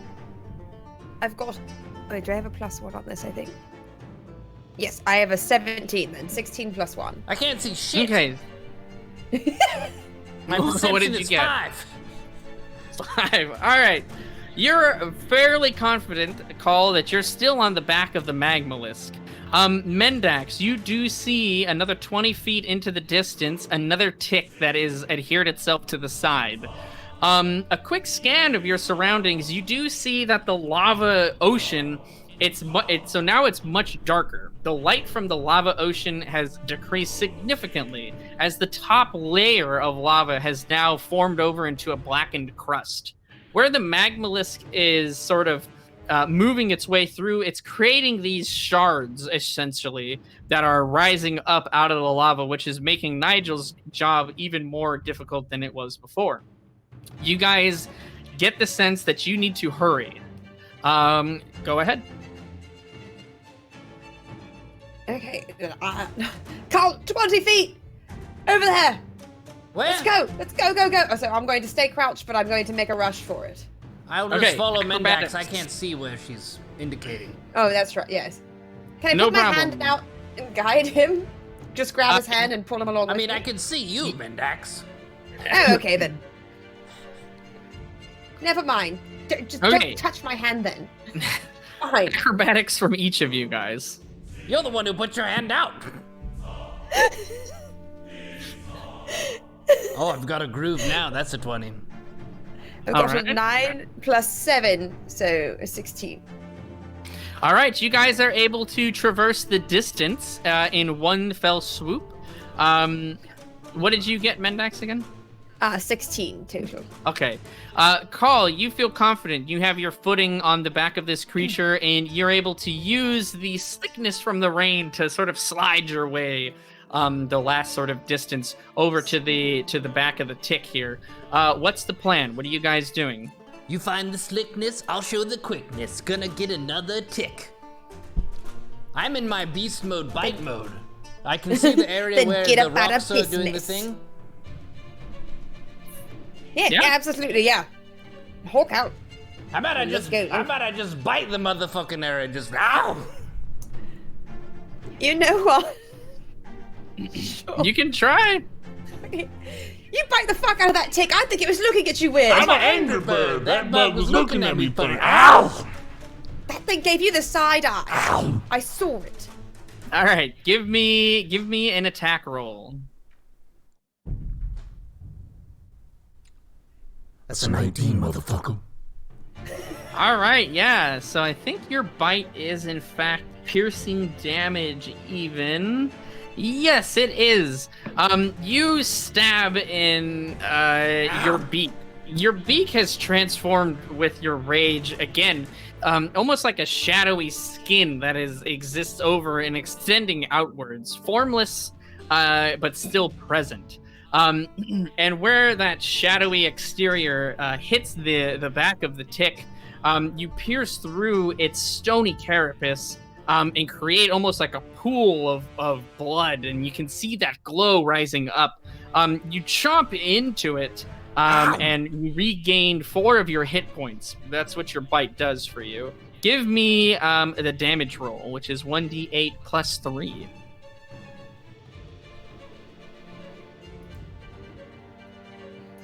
Is this a D8? No, that's a D12. This is a D8. I've never had to use a D8 before. Give me a second. Yeah, no worries. That's a 7. A 7. Yes. All right, so 7 plus 3, 10 points of damage Ow. to this. Yeah, and you regained 4 of your hit points. Mendax, you see an opening now straight to the, we'll call it bloody goo that is the inside of this tick. What do you do? I quickly take the last vial, put it in the syringe, and shove it down. Just go right for that red spot. That cherry red spot. Okay, some of the blood kind of splashed out and Call consumed some of it with his bite. There's not as much as the last tick where you had a very clean entrance and exit to the creature, but you're able to fill up half of the vial. Okay. Ooh, all right, we're halfway there. Carl, we have to do this one more. Can we do it again? But like, suck a little less. I don't mean overall, but specifically, just leave a little liquid in, okay? It tastes pretty good. It has a little spicy to it, Like a cinnamon spice, or like a pepper, a chili spice? It's a pepper spice, definitely pepper, not cinnamon. Interesting. I would have thought it was more of an autumn flavor. Do you see any more? No, we need one more. We need to get at least one more tick. Give me a perception check. You should have spit. I can't. Oh, fuck I can't me! See It's a 1. here. Well, it's a 2. It's a 2. I'm +1. Okay. 7. You guys do not see any ticks nearby as the rain is not letting up here. You rolled a 7, right, Call? I rolled a 4 plus 3 is 7. Oh, you got a total. Okay, you got a total of 7. That's what I mean. Sorry. You don't see anything, but you hear a peculiar sound. One that is the unmistakable snap of chain. Nigel, we'll go back to you here for a moment. The steering of this craft has become increasingly more and more difficult as the pool of lava is now really scaled over from the amount of rain that's been coming down consistently now for about the last 2 minutes or so. The darkness, or rather the light from the lava is all but extinguished as what was once a very almost flashlight environment, a very vibrant area, is now toned down to darks and grays, and it's even harder to see. You hear the snap of chain, and a fragment of one of the chains that Stumpy was holding onto flies past your head as you're in a very precarious spot for any of this debris that's coming by. Stumpy's arm is sort of hanging loosely to his side, but he's still holding on to the other chain that is attached to the magmalist. You can tell based on the length of chain that's left, he didn't let go, but the chain gave out. You're not sure how much strength is left in the other chain, as you imagine with your very kind of your knowledgeable background, we'll say, the very rapid heating and then cooling of metal, if not done in a proper fashion, can make metal much more brittle than it usually is. Yes. So it is quite an urgent situation. I'm not really sure if there's anything I can do to hang on. I mean, we're basically just going forwards. Stumpy, are you all right? Your arm looks a little messed up, mate. Yeah, you can see from his arm the chain has essentially seared and fused itself to his skin. You don't know if the rain has diminished his resilient properties, but you definitely see he's taking more damage from that heat than before. He doesn't respond to you as he's taking all of his energy essentially to hang on to that last remaining chain. Do you want to move from your position at all? Are you staying put? You can give me an athletics check. If you roll really well, you'll be able to influence where this boat goes, but right now, all attempts to try to maneuver around, it's just kind of futile. All right, fair enough. I'll just pull the oar into the boat Okay. so that it's not in the acting as a rudder anymore, and I'll run over and try to help Stumpy with the other chain as much as I can. Okay, how are you gonna help him? What's your plan? Do you have any specific tricks, or are you just gonna go for? I think the best way to visualize is, have you ever watched like 4 people change a light bulb at once, and one of them does stuff, and other ones look like they're trying to help, but they really don't know what they're doing. And that's essentially my strength compared to Stumpy's is that's a candle to a roaring bonfire. So I'm trying to simply aid him with the chain with his right arm that's still good, but I'm immediately kind of looking at him and going, Stumpy, what the hell can I actually do here to help with this? He is gritting his teeth as it's taking all of his energy just to hang on to the chain that's remaining. I mean, it's a tremendous amount of force. It's an act of strength, the likes you've never seen before for this dwarf to hang on to this and essentially pull you guys along with this Magnolisk here. You also have to marvel at how solidly the harpoon has got to be stuck into the side of that thing.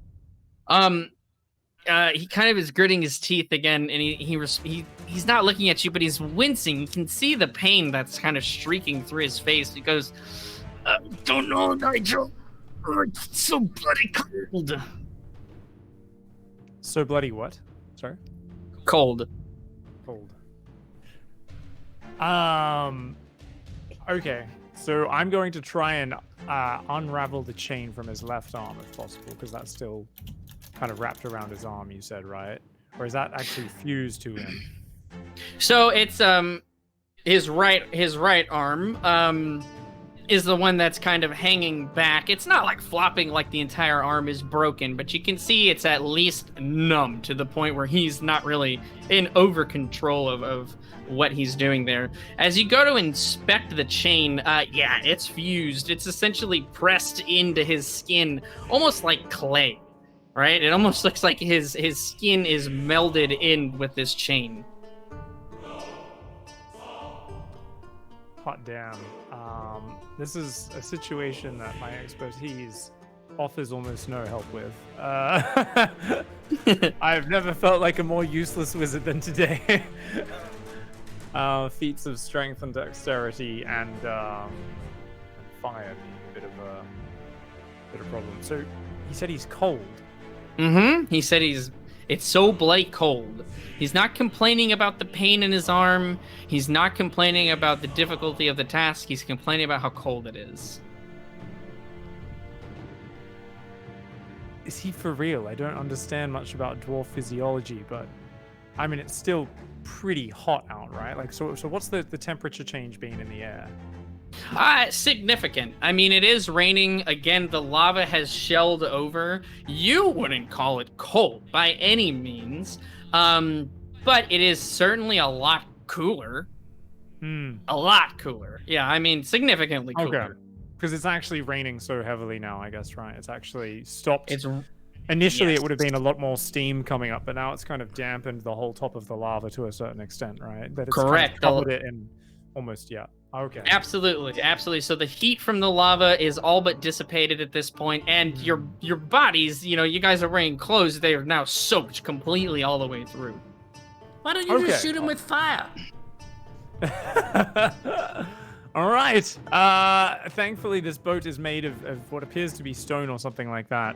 So, yeah, I'm going to create a bonfire about 5 feet away between him and the bonfire inside the boat, just using a create bonfire cantrip.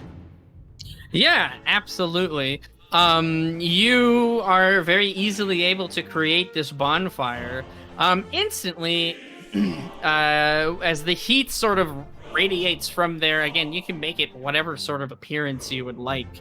If you want it to be just like a normal fire, that's fine. You can add whatever spectral images you want if you're feeling particularly creative. But the heat that emanates off of this, let me take a look here.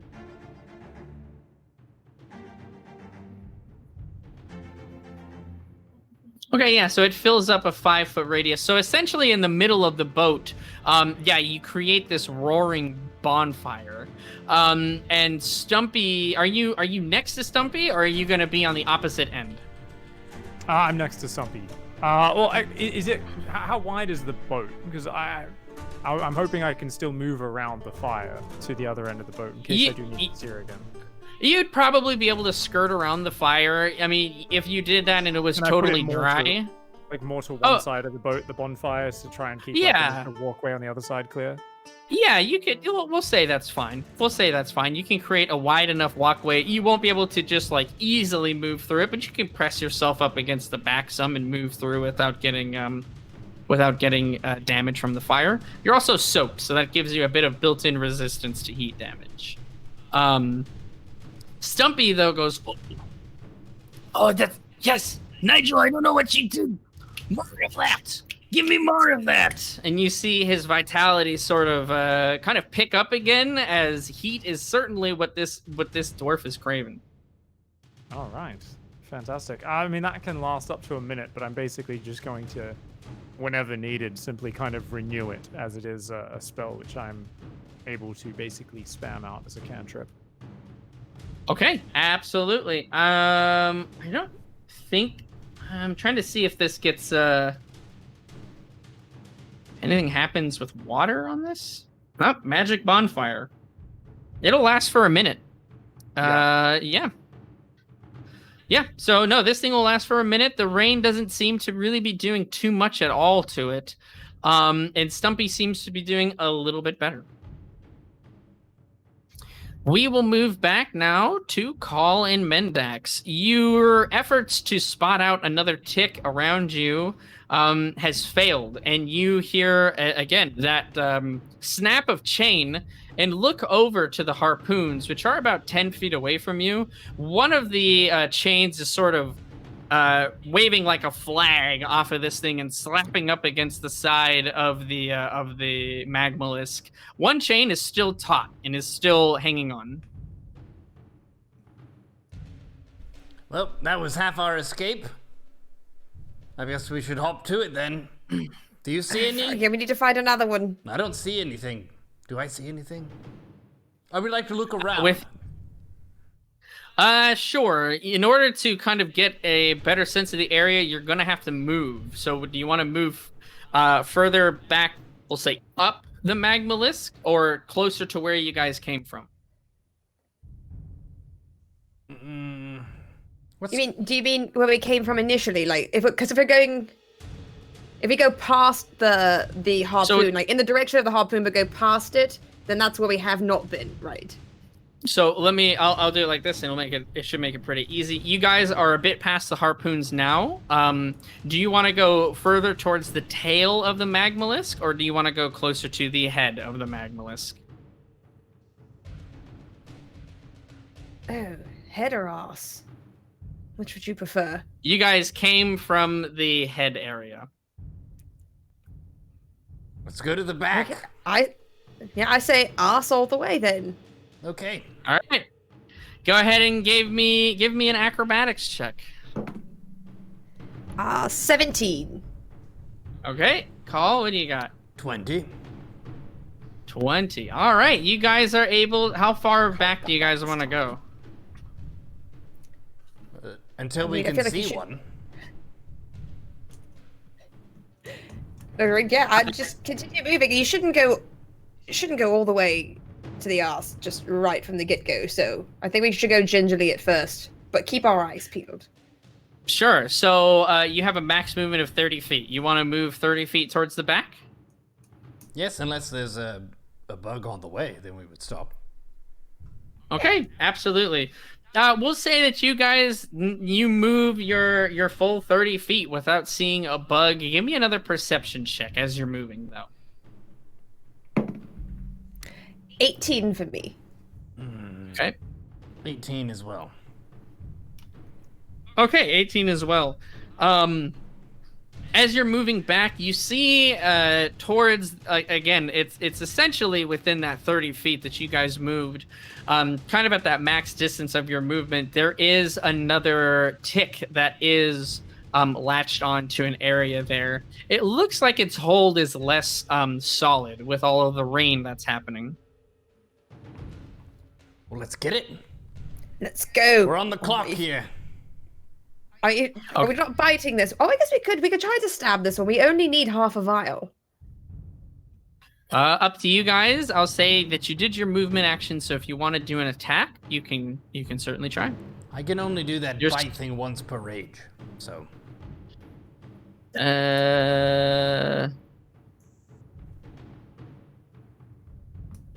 No, that is not true.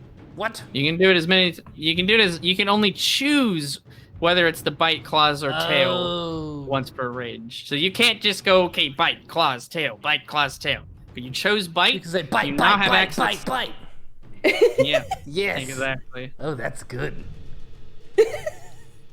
It does take your action, so I mean you don't get like your regular melee hit with it, but it's still very good. Yeah. I mean, I'm not so you familiar get it- with how to use a rapier, so I would like to bite it. Absolutely. Give me an attack roll. Yeah, give me an attack. I'm a crazy bird. With a +3 from your strength. Do I get an advantage? No. Oh, man. Sorry. Oh no.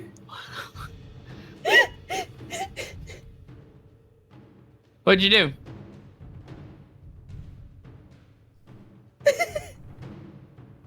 I got a 1. Perfect. Give me a damage roll. A D8. Yep. A 2. A 2. All right, so you go to stab once again with your beak at this this tick, trying to create a well of blood essentially for you guys to take the rest that you need. You overshoot it. In fact, you don't do minimum damage. You're doing maximum damage, and you pierce this creature and create an opening that's too wide. All of the blood spilling out and become mixed with rain. Essentially, it's unusable for you guys. Shit! Shit. Sorry. Fucking damn piss. Oh well, it's fine. There's a shit ton more ticks around here, and it's not like we're on a time, short time frame. We are in a short time Yeah. frame. This is bad. I'm sorry. We need to look for another one. I was trying to be positive Alright. for you, Carl. Yes, It's my first day another doing tick. this. I haven't figured it out yet. Give me another perception check. Let's see if you guys can see anything near you that might be able to fit the bill. Ooh, I have such excellent eyesight. It's a 20, natural 20 plus 1, 21. I rolled a 1 again. I see all the things. I rolled a 1 again. I can't see anything that's happening. It's because Okay. you have all of that blood in your eyes. You went too deep. Mendax, with your 20 plus 1, your excellent eyesight, you see no ticks in the area. Mother of shit balls. Is there still more room to the arse? Oh yeah, you guys could probably walk for another couple of football fields before you reach the end of this thing. I say we keep going. There's nothing around here, Carl. We have to keep looking. All right, Nigel, we'll head back to you, my friend. Stumpy is hanging in there. The fire seems to have helped, but he still keeps muttering about how cold he is. You can see his the muscle underneath his skin almost looks as if it's tearing in some places, as he is doing everything he can to hold on to this chain. It's literally everything he's focusing on, pushing past the excruciating pain he's got to be feeling. Is there anything you'd like to do? I'm once again going to just lend my meager strength to helping him with the chain. Okay. Similar to when a toddler helps their father, pick up a heavy object, and they're kind of putting a finger on it and going, "Yeah, this is contributing." It's Sure. Yeah, I'm Give also me going a... to. Yep. Oh, go ahead. No, you go ahead. I'd like to also cast another minor illusion, just to renew the gigantic red flashing arrow pointing down above the boat, to make sure that's there, and I'd like there to be just kind of like a booming hurry. Absolutely. So that same red arrow appears to you, Mendax and Call, as this booming godlike voice appears from essentially the darkness that says, "Hooray!" Just in very loud, booming fashion. We know! Nigel. Nigel, before we go back from there, you feel that similar connection from Goop once again, as you get a similar spark from when you guys were in the spider cave, and from when you were able to direct it to heal Mendax. It does a similar sort of movement with its arm, and it opens the cavity essentially it has, and it takes out one of those records again, pops it in the top of his head, and clicks it into place.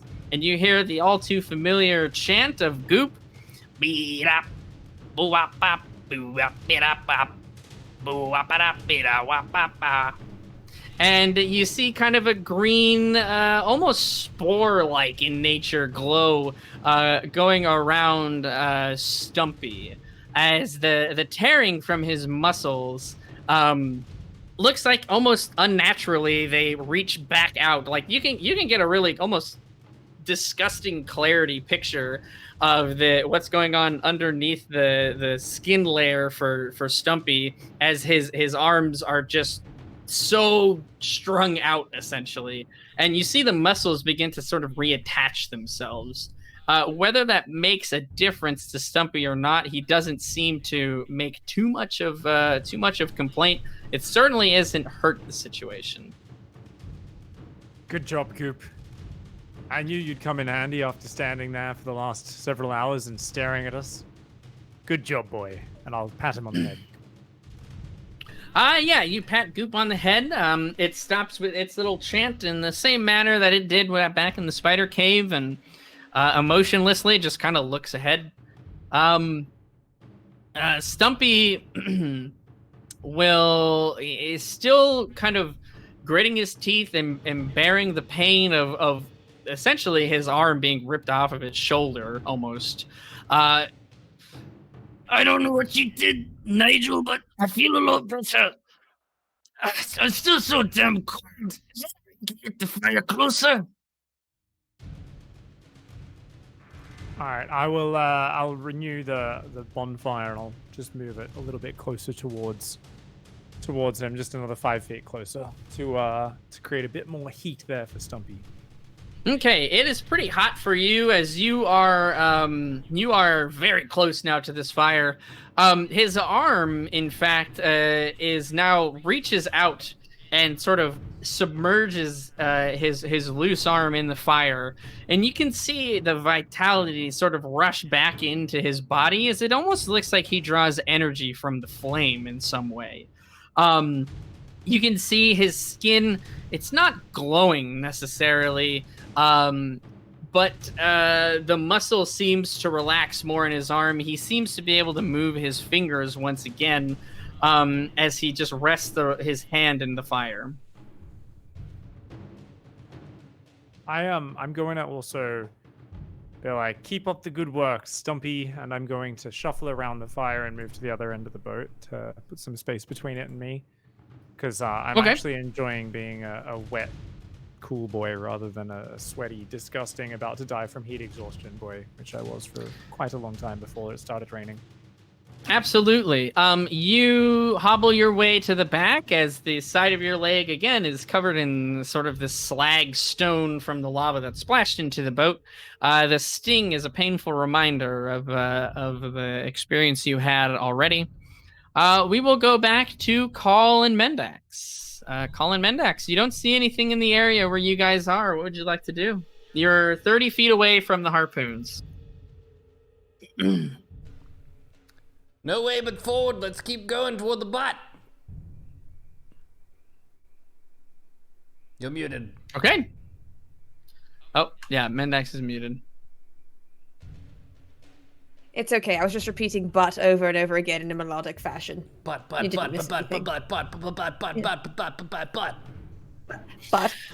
All right, if you're going to continue to the tail end of the magma list, give me an acrobatics check from each of you to see if you're able to keep your balance. Colin Mendax, the acrobatics.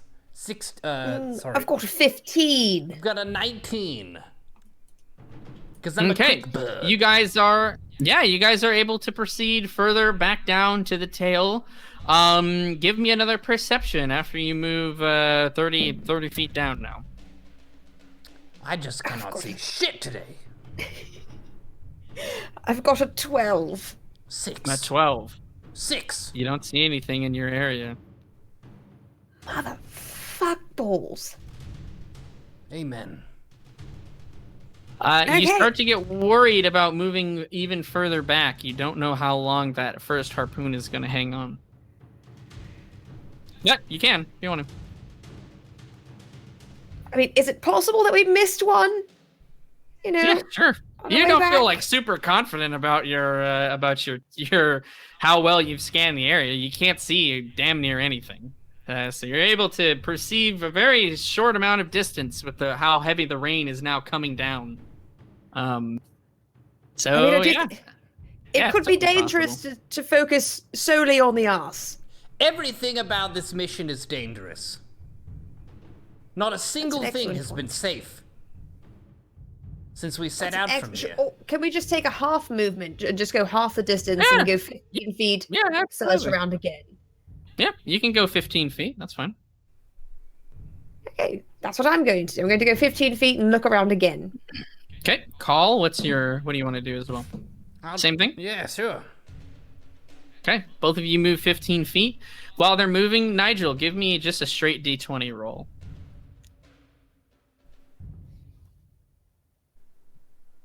And make sure you unmute yourself before you let me know what you roll.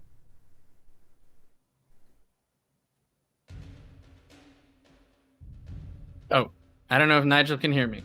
It's a 1. Is that what it is? Sorry. No, no worries. Just give me a straight D20 roll. No, you're not doing a check or anything. Yes, We're just rolling. I've Oh. already rolled it. Carl actually just summoned it quite Oh. accurately. Yes, it's a 1. Excellent. Okay, Mendax and Call, go ahead and give me your perception checks. I rolled and I got a 21. Nat 20 plus 1. Perfect. 19. How about you, Call? 19. As if by fate alone, you guys happen to move the 15 feet and land smack dab right on top of one of these ticks. That is not the only thing you see, as a bit of chain kind of flies off past your guys' heads. And what you can only assume is the other chain. Nigel, let's head back to you for a moment before we go to Call and Mendax here. Still. You hear audible straining from the front of the boat as Stumpy kind of yells out, Oh, Nigel, it's going to give, my friend. I've got nothing for this. I can't force the chain to hold on. and sure enough, very quickly and abruptly, your guys' boat stops in the middle of this lava field. You guys once again, you see a bit of chain debris kind of fly past you as you see the chain that's welded on now the left side of his arm. He once again did not let go of the chain. The chain broke. The heating up, the constant cooling, and just the speed at which this creature is moving is too great for the chain to hang on. You guys are now dead in the lava, essentially, as your boat has completely come to an abrupt stop. You might as well be on land at this point with how much the lava has cooled down and scaled over. And we've still got the magmalisk still moving at a steady pace. Yes, almost like you're stopped in front of a train. Put it like that. You guys are probably a solid 20 feet away from the carapace. You can see. Actually, I don't know. Can you see? Let's give me a perception check. It's raining very hard. We'll see what you can see. And I've rolled a 4. Perception is +2, 6. Yeah, you see the magmalisk that's moving in front of you. That is about it. You lost track of exactly where Call and Mendax were. I mean, you as a character know they're about 75 feet rather towards the tail, but you as a player know that. You as a character, unfortunately, you're not exactly sure where they are. Stumpy, is it possible to get rid of those chains and to harpoon it with the final harpoon? Do you have any strength left? Stumpy, in the meantime, seeing that both of the chains have broken, he essentially has collapsed. He has fallen back and is now laying his entire body in the bonfire that you have summoned. He is panting, breathing heavily. He is moments away from passing out. You don't know if he even registers what you said. I'm not sure if that's quite safe. You're in the fire, Stumpy. That's super hot. That I would literally die if I stood in that. Yeah, he's panting and breathing. His skin isn't crisping or anything, though. You don't see anything like that. So it looks like he's okay. Fascinating and fantastic. I'm going to give him a minute to calm down, and yeah, I guess once again I'm just going to create as high as possible to project a loud booming voice, and I'm just going to go, "The harpoons have broken. We don't have any way of getting you back to the boat. We're gonna slowly row after you and try to get close enough for you to jump." I will let you adjust this if you want to. The Magmalisk is moving at such a speed that rowing, there's absolutely no way you can get close enough to it in that amount of time. You know that. Like, you see the facts all before you. You guys are staying put where you are for a solid amount of time. And the speed at which this thing is moving, within a minute, it will be out of range of you guys easily. The entire creature. So if you want to adjust what you said, I didn't give you that information beforehand. Feel free. You're probably going to need to get off before it decides to go back under the lava, because otherwise you'll die. I don't know how much up we'll be. We're already fading off into the distance, and you can hear my voice getting softer right now because it's going so fast. And oh shit, that's about as much information as I can share. Okay. Well done to keep the boat alive, though, Nigel. You had some stellar steering, we'll call it, and some quick thinking with Stumpy. Call and Mendax. Yes, you hear the words of Nigel. In almost like the beginning of a Doppler effect, you can hear the words getting closer, as if the sound itself is stationary, but you guys are moving. If that makes sense. Okay. You have 2 actions before you are out of range of the boat. You have 2 turns. 10 seconds. All right, it's go time, damn. Mendax. Wait. Carl's gonna lift it up. You're gonna jam it in. Done. Dunzo Lorenzo. I've got the third thing in the syringe. Lift this bugger up. I shall. Is it a strength or an attack? It's a strength check. You're doing a strength check. I will do an opposed one for the tick to not get raised off the ground. What did you roll? There's a 14 plus 3. With the rage, we get another. No. Blah, blah, blah, blah. Let's see. That's 2 rages. It is. Yes, it is a strength check. It is an athletics, technically. So you do get advantage on it. The other one was worse. Okay, so what did you get total? I think it was 14 plus 3. 14 plus 3. All right, so 17 total for you. Yes, you think that the chill of the air has weakened this tick's hold on the Magmalisk itself. You pull it up very easily. Strong bird. Okay, I stab into it with the syringe, and suck on out that blood. Yep, you do so. You're able to fully fill the 3rd syringe. You only needed half of the blood, anyways, so it was pretty quick. That's 2 actions down, 2 to go. You guys hear in fact, Nigel's sentence that he said is still going. You now definitely feel that your momentum is shifted. Rather, your position is shifted. You're more dead on with where the noise is coming from. Just in that quick 5-second period. What would you like to do as your last action? Is there anything in our immediate vicinity off of the magma list? Like, is there an outcropping of rocks we could potentially try to jump to? I mean, like I mentioned before, down on the down on the surface of the lava, which has now kind of crusted over from the rain, it's created almost like jagged, sharp rocks that are jutting up from the ground, where the magmalisk has moved over and shifted the ground. Does it look like the sections that he hasn't shifted could support our weight?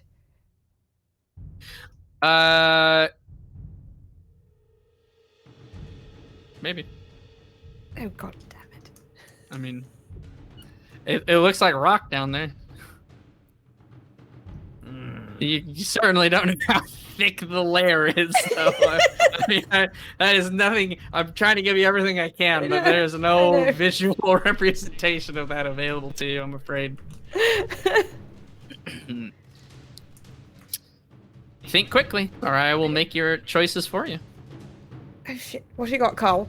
I have an 8-pound. Actually, I'm looking at the weight of the things. Basically, this is all happening very fast. Yep. You've got one action, we'll say, basically. You got one choice you can make here before you are very far away, and then we'll have to think about a different scenario. Well, I could test to see if it'll hold weight by dropping a heavy item onto the ground. Like where there used to be lava, but it's crusted. That is not a bad idea. The speed at which you're moving with the sort of density of rain will make it difficult to see. Not impossible, but it will be a difficult check in order to see what effect that had on the lava crust below. Mandax, I'm gonna drop a heavy item Carl. off the side, and we're gonna see if it holds weight. Yes, let's do that. All right, I have this chest. It's a large chest, 25 pounds. I'm gonna throw it over the side. Keep your eye on it. See if it sinks. That'll tell us if we can hold our weight. So I will throw it. What is it? It's a 25-pound chest. It's a 25-pound chest. It's just when you part say of chest, adventuring gear. Like a lockbox? Yeah, it's a container. This is part of my my being an outlander. You carry around a chest with you? I didn't say that it made sense. It's in my inventory. You can check for yourself. Yeah, I believe you. I'm sure you wouldn't make that up. I'm not what is it made of? Bro. What is it made of? You're acting like you've never seen a large chest before. What is this? Well. He's seen your mom. Oh, sorry. All right, Mendax dies. No, you've seen his mom. It wasn't your mother. You're talking shit about my mom now? No one's mothers. Not a single mom was spoken of today. No. I have to imagine, and it doesn't. I have the description of this specific chest pulled up here. That if it's only 25 pounds, it's probably made of wood. All right, go ahead. If you want to throw it, you can throw it. Fuck. Oh shit! It's going to burn, isn't it? But if it burns but doesn't sink, then that's still fine. That's true. I'm throwing the chest. This is the heat of the moment. We do weigh considerably more than 25 pounds. Okay. Fuck it, throw that chest. We didn't even use it. You weren't even wearing it. You throw the chest over the side. I don't know if you stored any gear in there or not, No. but I guess you didn't, because you didn't mention that you did. Yeah, you throw it over the side. Both of you give me perception checks at disadvantage. 13. At a disadvantage? Disadvantage, so 2d20, take the lowest. Yes, I got an 8. 13. Plus 1. 13. The rain is too thick, and it comes. The sheets of rain obscure your vision too much. You lose sight of the chest as you throw it off. You do not know if it has sunk or if it stayed intact. Nigel, give me a perception.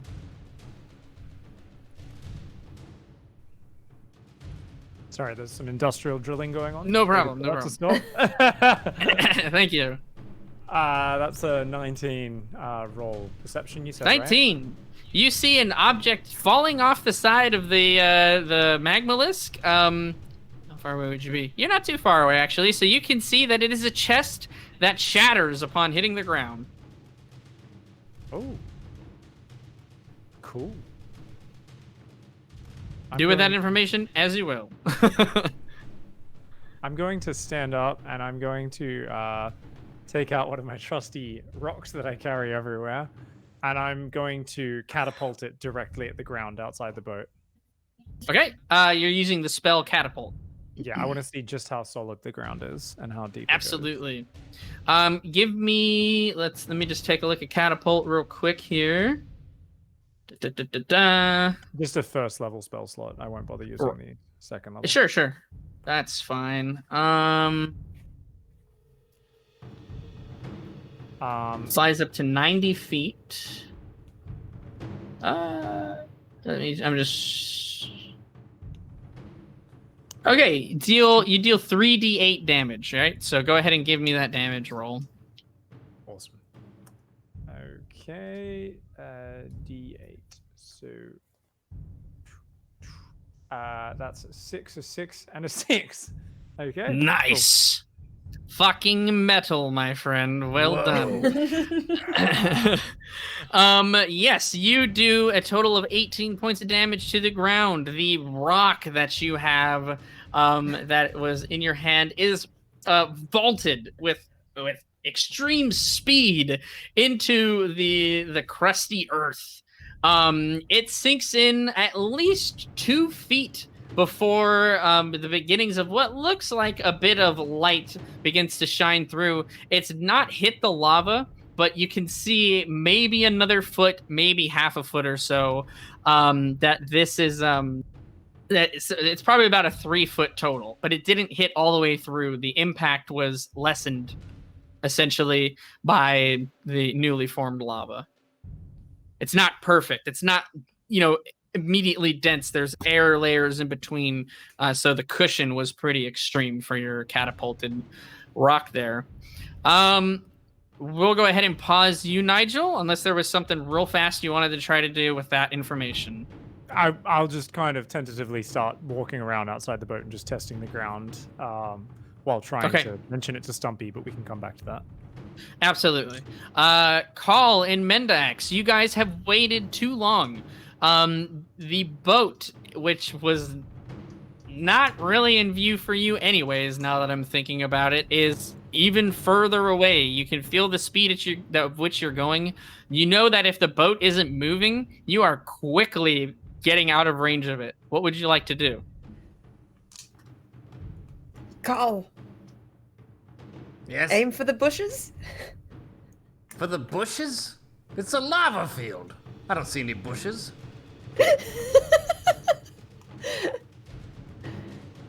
We'll say that's the only conversation you can accomplish. Because again, you are taking very fast actions here. What would you like to do? If you want to talk more, that's fine. You will just be onto like the next kind of segment.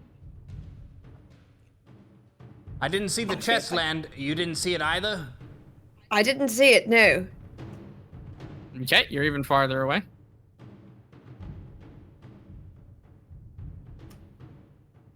You want to say fuck it? You know what? I've got some fuck it in my system. All right. Okay, you're even farther away. Oh, fuck it. I'll go first. You have the syringe. You have the vials. I will go first. If it can't hold me, it definitely can't hold you. Okay, you're even farther away. All right. I would like to give him one side of my rope, and then I'm sliding down this fucking magmalisk. You're gonna slide down? Wait, no, I'm not. I'm fuck this shit. I've got fuck it in my system. Should just vault myself off the side. Okay, so you jump. Well, yeah, because I didn't want to do it behind. Behind, it's all broken up and shitty. So you have to go jump far enough out that you're not going to land on the sharp rocks. That seems smart to me. I like it. So you're gonna jump. How high up are we? Because you didn't save one of the crest or a trough. Yes, that's true. So the you are now like it's the magmalisk's body's length essentially. So you can think of if this thing is like a snake essentially, it has like a diameter, partially submerged in the lava, earth crust stuff, whatever you want to call it. You are about 20 feet off the ground. Oh, I'm jumping. Okay, jump. What about you, Mendex? I'm jumping. You jump, I jump, remember? All right. Let's see here. This is going to be a very short campaign.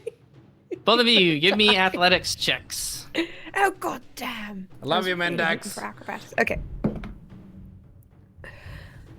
I've got a 14. Okay. Call? Athletics? Athletics. 10. 10. All right. You guys say whatever prayers you would like to and make whatever religious symbols you need as you swan dive off of this serpent, essentially. You are able to jump far enough out that you think you're going to avoid most of the rocks, and you quickly start careening towards the ground. Give me a dexterity save to try to stick the landing. Okay. 20. 15 plus 3, 18. Awesome. You guys do the old tuck and roll as you try to lessen your impact on the ground as much as possible.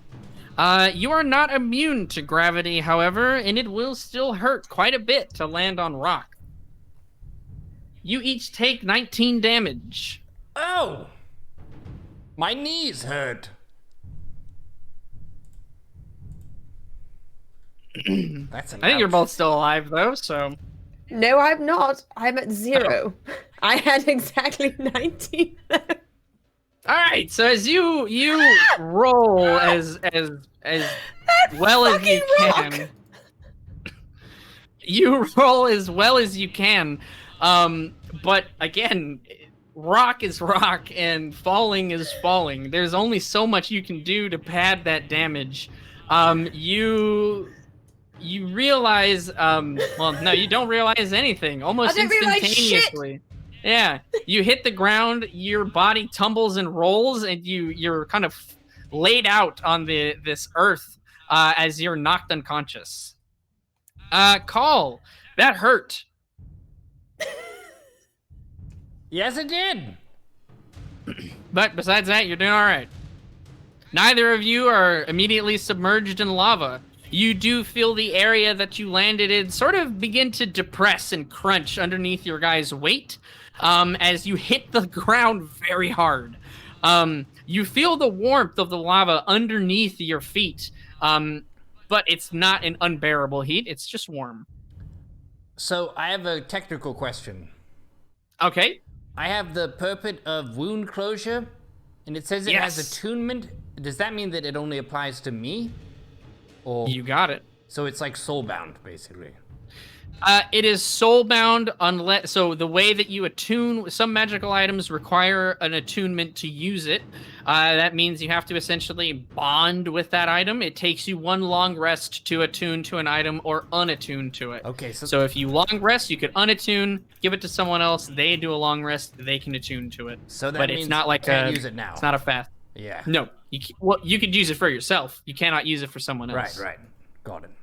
Okay, well... I'm gonna pick up Mendax. I'm not a doctor. Can I not give a healing potion? Let me see if I have one.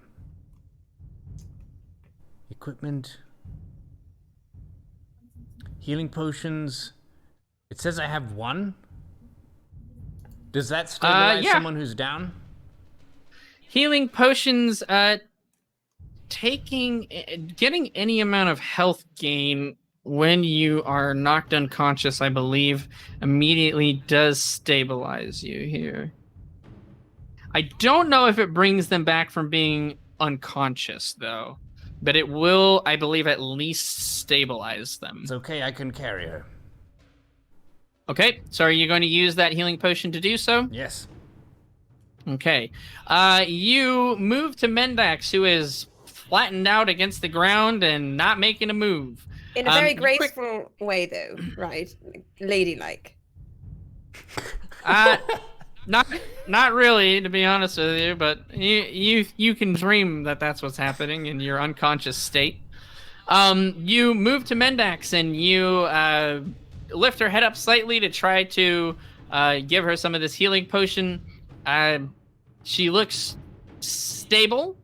I'm getting some notification from the chat that it might bring her back. And look up real quick here. I'll take over temporary DM while you consult the rules. So. Oh yeah, one of perfect. You go Mendax's ahead. legs is kind of underneath her body on this weird angle, and her like shoulder is all dislocated, and she's kind of bent over this rock mound, and her hair's everywhere. There's like a bit of blood dripping out the corner of her mouth. It's a real pretty sight. No, honestly, not the worst she's ever looked. So. You've seen some shit. It's fine. Goop already resurrected you once, basically. Come on. Okay. After consulting the rules, it looks like you do get brought back, but everything that Nigel just said definitely applies. Your bones are kind of broken, your shoulders dislocated. You're in a very bad spot. A worse enough position that your healing potion is not going to cure all of those maladies, but it will regain for you. What kind of healing potion was that, Cole? It just said a healing potion. It said I had one. All right, you can roll 2d4 plus 2 to see how much health you restore to Mendax. Potions are good. Potions are best. We're gonna take this potion and put it to the test. 4. Okay. First roll. Okay.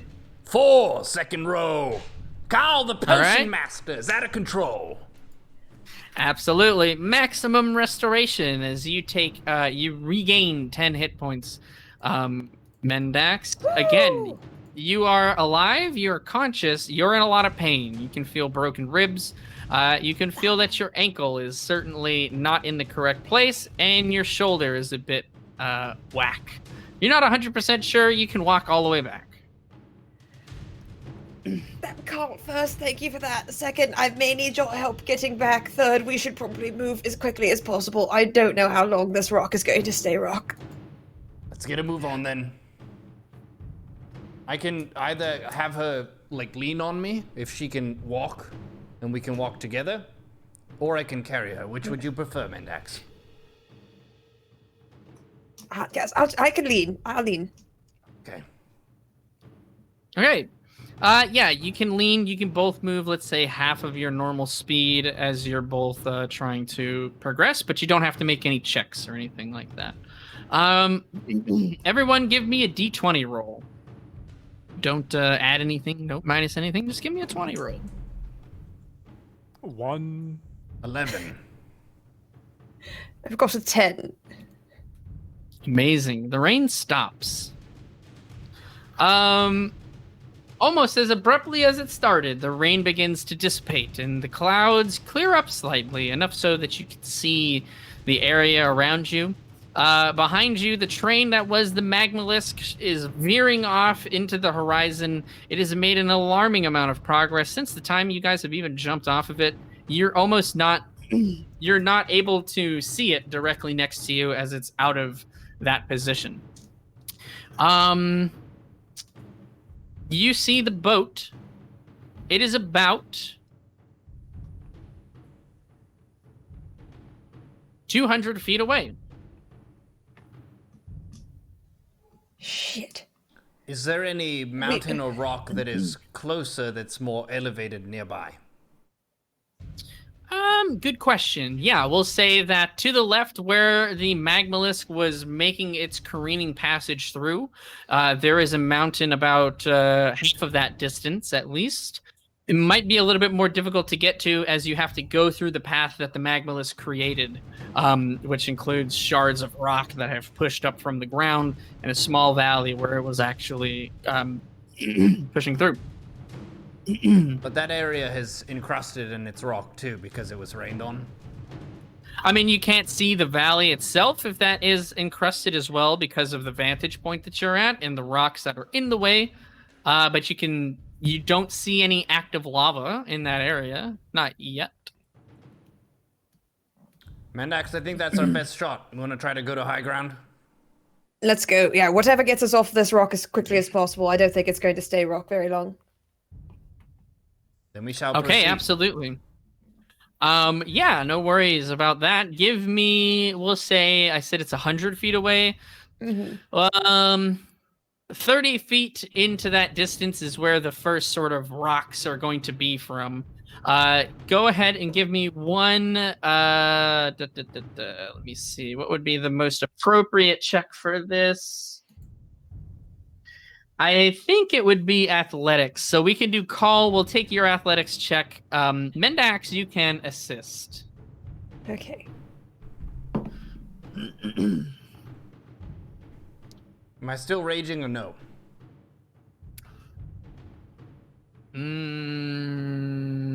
When did you start your rage? When you were at the tick? Hmm.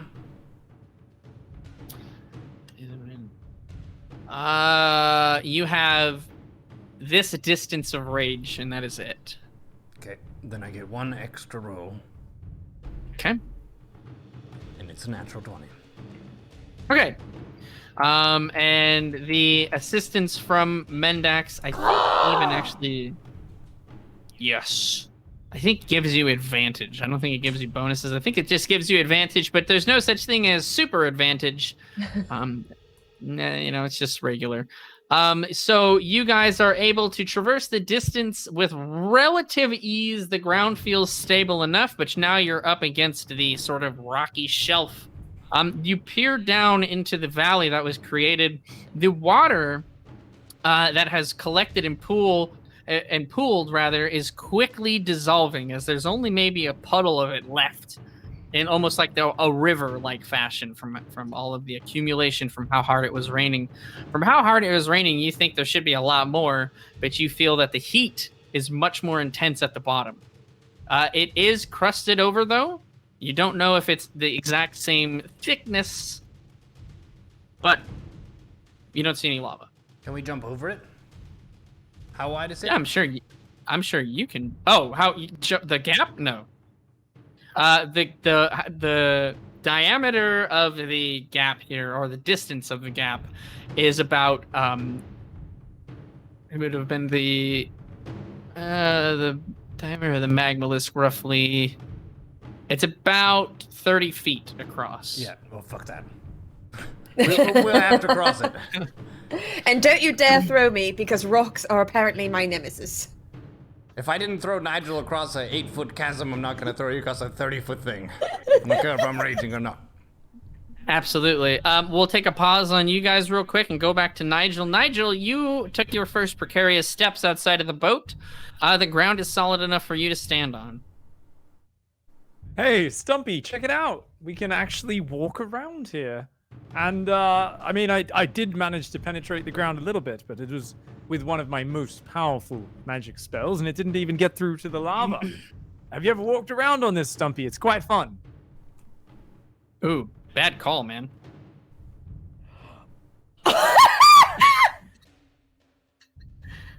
Stumpy doesn't have any legs. He has no legs. He used to have legs. Way to rub it in. Did you enjoy walking on this back when you had two working appendages down there, Stumpy? He wasn't like a toddler when the anvils dropped on his legs and he had to get them cut off. He was already moving anvils as his job. He must have been a certain... Look how much fun I'm having doing the thing that you can't do anymore because you have no legs. We're giving you quite a lot of shit, Mr. Pig, but you don't need to worry. Nobody heard what you said as Stumpy has passed out. Oh, he's So unconscious. you're in the clear. You're in the clear. Um, Close one, though. well, it's not like he could chase me anyway if he was angry like so. Oof. He's got one harpoon left, so don't tempt him. So I'm pretty sure with one pinky he could crush my neck. So yeah. Can I see the Magmalisk still kind of making its way off? How... Yeah, we're in a little bit of like a slight backup, right? So you can see it has cleared you guys, so it's not directly in front of you anymore, but it's not quite completely off into the horizon. You can still see the Magmalisk for the most part, but it is moving along very fast. All right,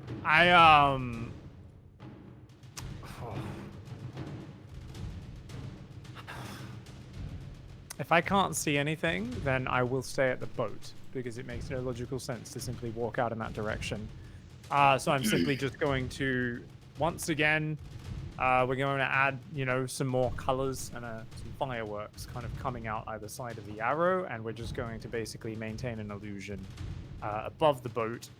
Okay. A big, gigantic arrow pointing down at it, glowing, illuminated, as visible as possible so they can find their way back. But I can't see them, so that's all I can do for now. Absolutely. You are able to maintain that illusion, and very quickly the rain does begin to let up. You can see the sort of dots of their existence very far off, like I told them, about 200 feet or so. They are quite a distance away from you. Call and Mendax, when you arrive to the shelf, we'll say, of that valley, you see, like, very, very visible, spectacular lights, that arrow pointing, some fireworks going off. Whatever Nigel wants to put up into the air there, he can. Yeah. So that's about it. Just those fireworks and stuff. But if I can spot them coming back now, so I can actually see them making their way. You see them making their way. They're not going towards you, though. They're going towards a mountain to the left. Okay. So I'm just going to get back into the boat and okay. Make sure the ore is safe and just kind of chill for now. Okay. You're chilling for now. No problem. I'll just check that Stumpy's breathing and that sort of thing, as long as he's alive.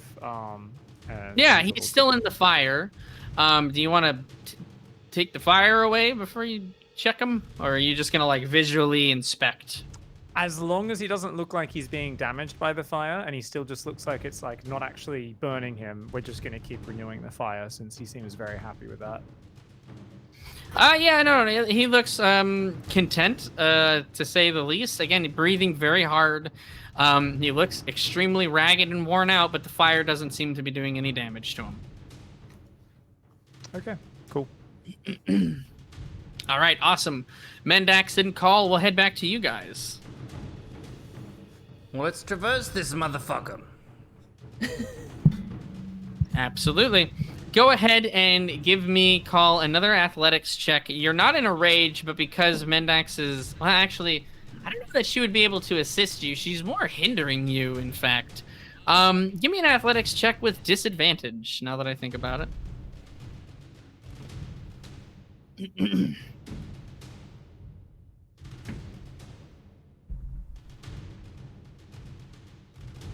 I have the worst luck. All right, what do we got? It's the worst. It really is. It's a 1. Fantastic. So 1 + 3 from your athletics. There are technically no critical fails in skill checks, which I guess will save you in this instance. Yeah, you guys try to make your way over this very jagged and rough surface. Tripping, though, and falling. Mendax, try to make a dexterity save, again, with disadvantage, because you are very banged up at the moment here. Call, make me a dexterity save as well, but just regular. No disadvantage for you. I've got a 10. You got a 10, okay. 15. 15. Call, you're able to catch yourself before you hit the ground. You grab some of the jagged rocks that are kind of poking up through. You don't take any damage. Mendax, you don't take any damage either, but in order to avoid that, you have to sort of like push yourself forward, and you stumble and fall into the valley, and you're now rolling down until you reach the bottom. When you reach the bottom after, we'll say, a few seconds of rolling, you know, you're very quickly picking up speed. You realize there's no water there now at all, and it is very hot. Oh, shit. Cole, we do not have much time. You're going to need to get over here fast. I'm going to start scrambling up the side of it. I don't give a shit about my ankle or my shoulder at this point. I'm scrambling up the other side. Absolutely. Go ahead and give me an athletics from you, Mendax. This is still very difficult for you. If you are choosing to forego your own safety and being careful, you won't take a disadvantage, but you will take damage. Ooh, I think I have to take the damage. I got to take the damage. I don't have time to think about my safety, honestly, at this point, so 18. 18, absolutely. You're able to scramble up the side. You're about halfway up, we'll say, the next side of the valley, we'll say. You do take 4 damage, however, from pressing and putting pressure on your ankle and not taking care of your shoulder. So you are grinding those bones and popping those sockets in ways that they are not supposed to be. Grind and pop. It's kind of like that. It's just a lot more painful. Call. You see Mendax scramble up the left side in a very quick, not a fury, but just she's scared, essentially. And she calls out to you saying that you do not have much time. And much time, indeed, is the time is not on your side at all, as you begin to see the beginnings of this orange strip appearing at the bottom of the valley. I would like to hurry the fuck up and try to get over it. Absolutely. Give me one more athletics check, no disadvantage, just to try to make it fully over this this barrier that's in front of you here. 6. My rolls are garbage. 6 total? My rolls are garbage. Okay, I'm just listen. I'm Sometimes trying to give the you every audio cuts advantage. I see. You are able to make it across to the other side, but it is not as quick as you would like for it to be. You slide your way down, but need to stop abruptly as the lava now is filling the bottom of the valley at an alarming pace. Would you like to stop at the bottom of the lava and jump over, or would you like to try to pole vault your way as you're sliding? Pole vault It is about... Jump off to the side and try to clear as much as I can. So you're through now the barrier at the top, all of the craggy rocks and whatnot. You're now sliding down actively, and you see that lava is pooling up at the bottom. Do you want to stop your slide and then jump, or do you want to try to slide and jump in one smooth motion? I have a glorious maneuver that I want to do. Can I hit you with it? Hit me with it. All right, I'm gonna understand that this is the most dangerous shit that I've ever tried to do. It's very hot and very dangerous. I have 1 rage left. I could go into a rage, this time with the long tail that has reach, jump as far as I can. The tail goes over me and tries to stick into the wall like a grappling hook. Absolutely, you can certainly try to do this. So you're going to slide and jump. There is about 4 feet of lava now. No, a little bit more than that with how quickly. We'll say about a 6-foot gap of lava now between you and the other side. You slide down, and in one smooth motion, you try to jump. Go ahead and give me an athletics check for that as well. I get 2 because I'm raging now. 14 is 1. Yep. I got 14 again. You get bonus for the same roll twice. You do not, but you get a a pat on the back because you are able now to jump the distance between the two sides of the valley. It just as you described, your tail is sort of hanging over and above you as if a scorpion-like again, and the end of it in a dagger-like form stabs into the ground near where Mendax is, and you are able to cling onto the side and secure yourself. Very nice.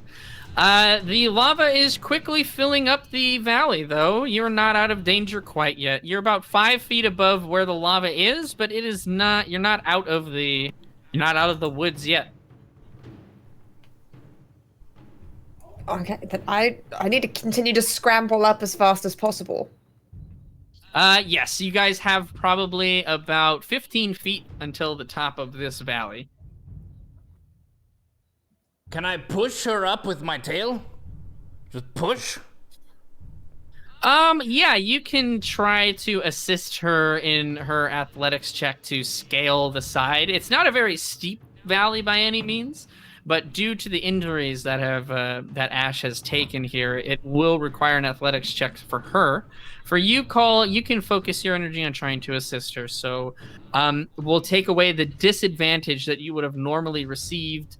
Are you... Okay, actually, I need to ask this question. Are you, again, going to take damage in order to move quickly? Or are you going to now value a bit more the pain? I feel like I value a slight bit more. We got 5 feet in between us. I don't need, and then lava, I don't... I'll say I need one or the other. You're going to completely try to focus on that, which would give you disadvantage, but with Call helping you, we'll say it will cancel out. Gotcha. Or are you going to take the chances, take the damage, and Call's assistance will give you advantage to move up? You know, we'll do that one. I'll just have to take the damage, yeah. Get out. Okay.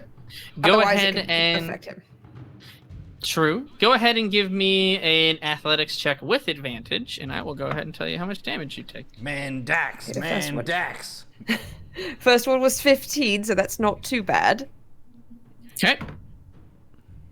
And the second one is a fucking nat 20. Woo! Yes, don't kill me a second time. Oh, very well done. Knock me out. Yeah, not kill. You are able to scale up most of the distance here that you need in order to put a lot of distance between yourself and the lava beneath you. You take 6 damage. God damn it. So how much? What are you at? I hope you can catch. Because I'm at 0 now. Okay, you put your body under extreme strain. You're barely resurrected, and you put yourself once again into a life-threatening situation. It's too much for your body to handle. It's too much for your joints, and the pain overwhelms you as black spots fill your vision as you reach the top area of this valley, and you fade out of consciousness once again. Call, it's going very well. You guys are pushing and making good distance, and you suddenly feel her body go rigid, essentially, and ragdoll. You're able to catch her. You will have to do an athletics check to make it the rest of the distance, but she is now actively unconscious. It's a good thing you got a big, strong bird behind you. Come on, Carl. I leave. Athletics, you said? Yes. 6. And you're raging, so it's advantage. I know it's 6. I can't roll well at all. You got a 6 total. I rolled 2 3s, so I get bonus. That's double. No, I'm just kidding. You are unable to secure both yourself and Mendax, assuming you do not want to drop her. Is that a correct assumption? Yes. You guys slide down 5 feet. You're now 10 feet away from the top of the valley. Give me one more check to see if you can make up the distance. Ooh. Come on, thick bird. Come on, Carl. That's a 20. And another one. All right. Okay, the other one was worse. 20 total. 20 total. That's absolutely going to do it. Adrenaline kicking in as you realize that not only your life is in danger, but your companions as you slip further and further away from your goal and closer to impending death by lava. You reach within and you find the strength you need to make the rest of the distance as you climb the top and crest the hill of the valley, making it over the rigid rocks that await you. And you're now on the other side. 30 feet is all that lies between you and the mountain. We are going. I'm picking up Mendax as fast as possible. No messing around. We have one clear objective. Absolutely. You are able to pick her up with ease. You are more than strong enough to bear her weight and yours. And you make a mad dash, a sprint, if you will, for the mountain. It is much heavier footsteps now that are on the lava. You are the crusted lava, we'll say, as the depressions you make sink seemingly further and further down. The heat beneath your feet is increasing. It's rising and it's getting hotter, but you are able to make it the 30 feet before the lava rises up to a level that will affect you. You do see behind you, after a few moments of reaching the other side, your footsteps now begin to pool with lava as the crusted earth begins to fall and disintegrate beneath the ocean beneath it. So we made it. You made it. Good job. Well, I mean, she's unconscious. I don't know if I would call it a good job. Hey, you guys are alive. It was you saved my life. I'd call it an excellent job. I would too. You are able to take the time to stabilize Mendax. You're not in any immediate danger. There are no creatures actively attacking you. And you take the time to make sure that she will live, and you try to very quickly address her wounds. Let's see how well you're able to do, though. Give me a medicine check. Dr. Carl is on the case. Yes. It's gonna be a 10. 10. It's not your best work. It's certainly not the doctor level quality, but from the rags that you're able to tear from your clothes and from the various garments in your bag and her bag, we'll say, you're able to patch up and sort of relocate the shoulder as best you can, perform some minor like splint on her ankle that you can see is turned visibly the wrong way, and patch up any other scrapes and injuries that you can see. So you stabilize her. Mendax, you're no longer in danger of slipping further and further from life, but you are not conscious yet. Just going to enjoy a nice bit of rest. Yes, essentially that is what's happening. Nigel, back over to you. You feel the familiar heat begin to rise up from the bottom of the boat as the boat begins to heat up and dissolve the water. Dissolve the water, that doesn't make sense. Turn the water into steam, evaporate the water, that's the word I was looking for.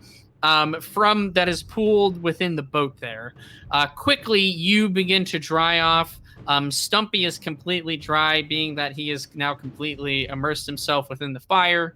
And after, we'll say about 10 minutes of waiting, the crust around you begins to patch up with lava. Unless there's something specific you would like to do or call that you would like to do, we'll kind of rejoin you guys here. After, we'll say about 20 full minutes, the ocean will reemerge in enough of a way that Pig, you feel you might be able to make your way there. It's still a very difficult situation for you, keep in mind.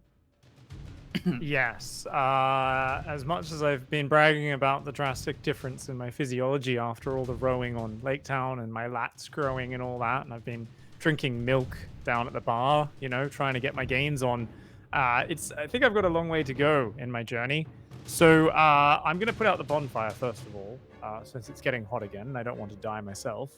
Okay, smart. And I'm going to have a go. I mean, I saw where they were heading. I know the kind of mountain is a few hundred feet that way. So I'm just going to see if I can very slowly try and row with this single oar that's remaining.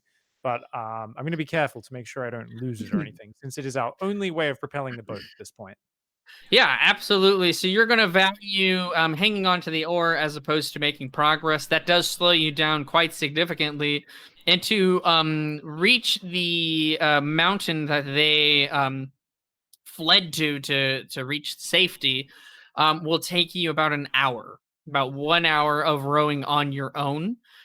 There's no immediate threats. You're just trying to take your time. You do need to take breaks. You have to take rests. This thing is extremely heavy. You've been through an already great ordeal. So you're not Superman. You realize the limitations of your own physical strength.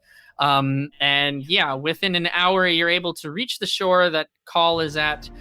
Much sooner than that, though, you're able to see him. I would say maybe 10 minutes of rowing or so, and you're able to see Mendax passed out on the shore and Call kind of waving his arms, trying to flag you down as best he can. Perfect. Call, any specific thing you want to try to do in that 1 hour? I would like to communicate. Tim, we're over here. Nigel! Mendax is unconscious. Her knee is broken and her shoulder's dislocated. I put a band-aid on it. Bring the boat over here. We have the blood. Perfect. Eventually, you're able to get within range, Nigel, that you can hear the frantic yelling of Call. Mendax, you're going to be out for several hours with your injuries, but you again are stable. You're in no danger of dying. Luckily, Call was able to stabilize you and can perform any more stabilizations necessary. Yeah, so within an hour, we'll say right at about an hour, Nigel, your boat takes shore, and you guys are able to rejoin the boat, Call and Mendax. Well, Mendax, you're unconscious, sorry. But Call, you're able to carry Mendax into the boat and put her down if you want. Whoever decided that we should be the ones to do that, I'm amazed. You have people who come to your city and you think to yourself, yeah, let's have them go in the Magmalisk. That's a good idea. I mean, to be fair, you guys were successful. Were we successful? Tell that to Mendax. She's passed clean Tell that out. to my ankle and my shoulder, my busted lip. You respond in your mind only. That is it's internal. It's internal. She looks incredibly messed up. We got the Still not doing too good either, Carl. To be fair, I'm physically exhausted. I'll see if I can help you carry her back into the boat, but holy shit. If I have to row any further and Stumpy doesn't wake up soon, I think we might be stuck out here.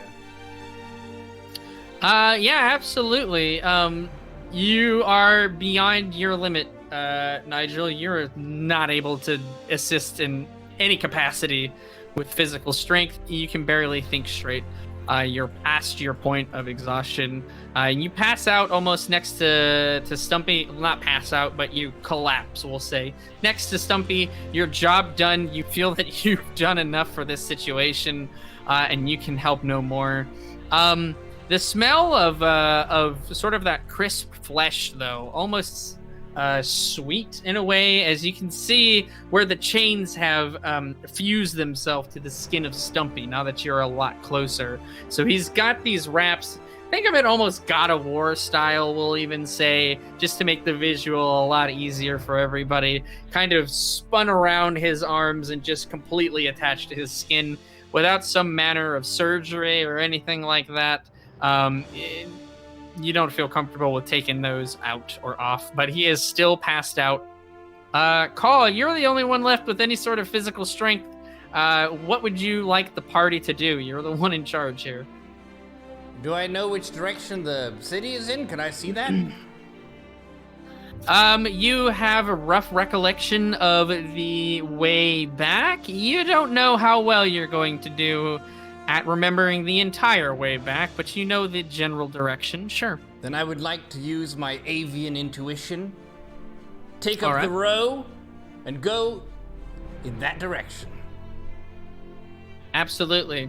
It is easier for you than it is for Nigel, but not by much at all. This is an absolute feat of physical prowess. You being a Kenku and such an excellent ability to mimic other people, you try to take the same approach to the technique of rowing the boat as Stumpy had. We'll say after about 5 hours of rowing, however, you have reached your limit. Nigel has fallen asleep. Mendax, you've awakened, but you're not all with it. You're certainly in no position to help row, and Stumpy is still passed out. Call, you have to take a break, though. Oh, I'm beat. This is a heavy boat. We've had a lot of stuff to do, and I've had to carry your ass around. Well, I'm sorry that, I'm not quite as hearty as you are. I'm delicately boned, and Rock's hurt. You're fine. I'm just venting. You did a good job. Okay. We were Well, whenever you can row again, would you like me to sing you a shanty song? Sure, I like songs. It's sailors use them. I've never actually sailed a boat. I mean, I've sunk other boats, but that was on a lake, not on the ocean. But I've heard that shanties make you more efficient at rowing. Sure. Hit me with a shanty. Okay. My sea shanty. I'm ready. Wait, no, we have to pretend that I'm rowing for this one. Your feathers and beaks all glisten with sweat. Huzzah! Huzzah! You make all the pigeons and birdies all wet. Huzzah! Huzzah! Did I kill it? This is going to actually pull me out of my slumber, I believe. And I'm gonna say, we're singing shanties, are we? Do you know any shanties, Nigel? Well, I mean, looking at You the know map what? we're in, At this point, go ahead. Whatever you got. I know the mathematics, and we're all quite symptomatic right now. We're in the lava. He's got no legs, and now he's got chain arms. And Goop's just standing there. Goop, goop, goop. Carl takes then 1 go point back of damage from his headache. Amazing. Spirits lifted by such amazing tunes, inspiration to everyone. You all have survived yet again another life-threatening ordeal as you put your own needs to the side to help out the entire dwarven kingdom of Tol Karabad. We'll go ahead and say that after another hour or two of resting, you all feel well enough to be back and coherent. Stumpy awakens and helps you row the rest of the way back to Tol Karabad, just recanting the tale. He seems like he's excited. This was one of the most epic things he's done in a long time. He had a great time. Can't wait to go do it again. Well, good job, I do not team. want to party with him again. We just seem to go into really stupid situations and find our way out. Mendax, you are amazing. Nigel, I didn't see what you were doing, but you seem to be alive, and that's something. Carl, incredible. You couldn't see shit, but you kept going, and that's what matters. Stumpy, are you alright? You were knocked out cold for a while. Oh, Stumpy's made of stronger material than that. It'll take a lot more to take me out than just a little bit of magmalisk. He doesn't seem to care about the chains that are fused to his arms in the slightest. Well, then we'll have to get you a hot meal and some fine ale. It's second Stumpy again, my favorite person. Stumpy 2, just when you're tired of Stumpy 1, Stumpy 2's right up. Oh my god, that's the best. Kenkus are the best race, it's confirmed. All right. Stumpy 1 and Stumpy 2 take the oars, they take turns neither of you are in the best capacity, but you both are able to work your way back. It takes you another several hours to get there. It is now the middle of the night at this point. Not that you would really be able to tell. The clouds have remained blackened from the smoke this entire time. The lava ocean is back to its normal, vibrant glow. The mountains are streaming once again with more lava and more debris. It looks exactly like you did when you guys left. And within those several hours, you're able to make it back to Tol Karabad. Your spirits are lifted, and your quest is completed. You head back to the side of the bridge that the dwarves are standing on, and they, from a distance, wave at you guys, hailing you back and welcoming your return. They throw down ropes, which each of you fasten to yourselves and pull you up. You guys don't have to do any sort of climbing. They'll take care of all of that. They assume that you guys are exhausted. As you collapse on the ground and they lift Stumpy out of the boat, the captain dwarf will regard him and give him a good hug. Again, he doesn't seem to really care about the chains at all either. And he'll say, Welcome back, my liege. Did you have a good journey? and we'll go ahead and end it there for this session. Very well done, My team. liege. Son of a bitch. Cool. Yeah. King strength, alright. I'll be trucker. Cheeky. The twists. I like a Keep little it bit of going, boys. something there at the end, if I can. You didn't think he was just a normal Wait, what dwarf, did you? What does liege I mean? No, we thought he was a dwarf with no legs and incredible upper body strength. That's not normal already. Forgive my Kenku ignorance. Is a liege a knight? A king? A prince? It's essential. In this case, it might not be the most apt description, but it is a king. So Stumpy, the dwarf that you guys have been adventuring with, is the king of the dwarves. Oh, I that's thought a that heavy would- voice that I picked up then. No. I'm just hoping they're not all that overpowered, because I was like, oh, okay, so they all have the strength of about 27 of us combined, immune to fire. Actually, no, sorry, they regenerate from fire and can pierce a gigantic mountain-sized dragon by throwing a harpoon at it. Cool. Yeah. And that one didn't even have any legs. Well done, everybody. You've successfully completed the Magmalisk encounter. A lot more technical, a lot more complex. I hope you all enjoyed our session today. Dude, that was spicy. I'm sweating. I did. That was hot. Very good, very good. Well, awesome, guys. I think, yeah, honestly, unless you guys have anything to add, we'll go ahead. We'll call it there for the night. It's been a fun past couple of sessions. We got to do 2 weeks in a row, which felt awesome. But we are going to be taking a break next week and coming back the following. So back to our every other week schedule from here on until we have to modify it once again. Where there is chaos, where there is need, you will find the Wayfarers 3. See you next time, and thank you for watching. I'm gonna figure out how to do the scene thing.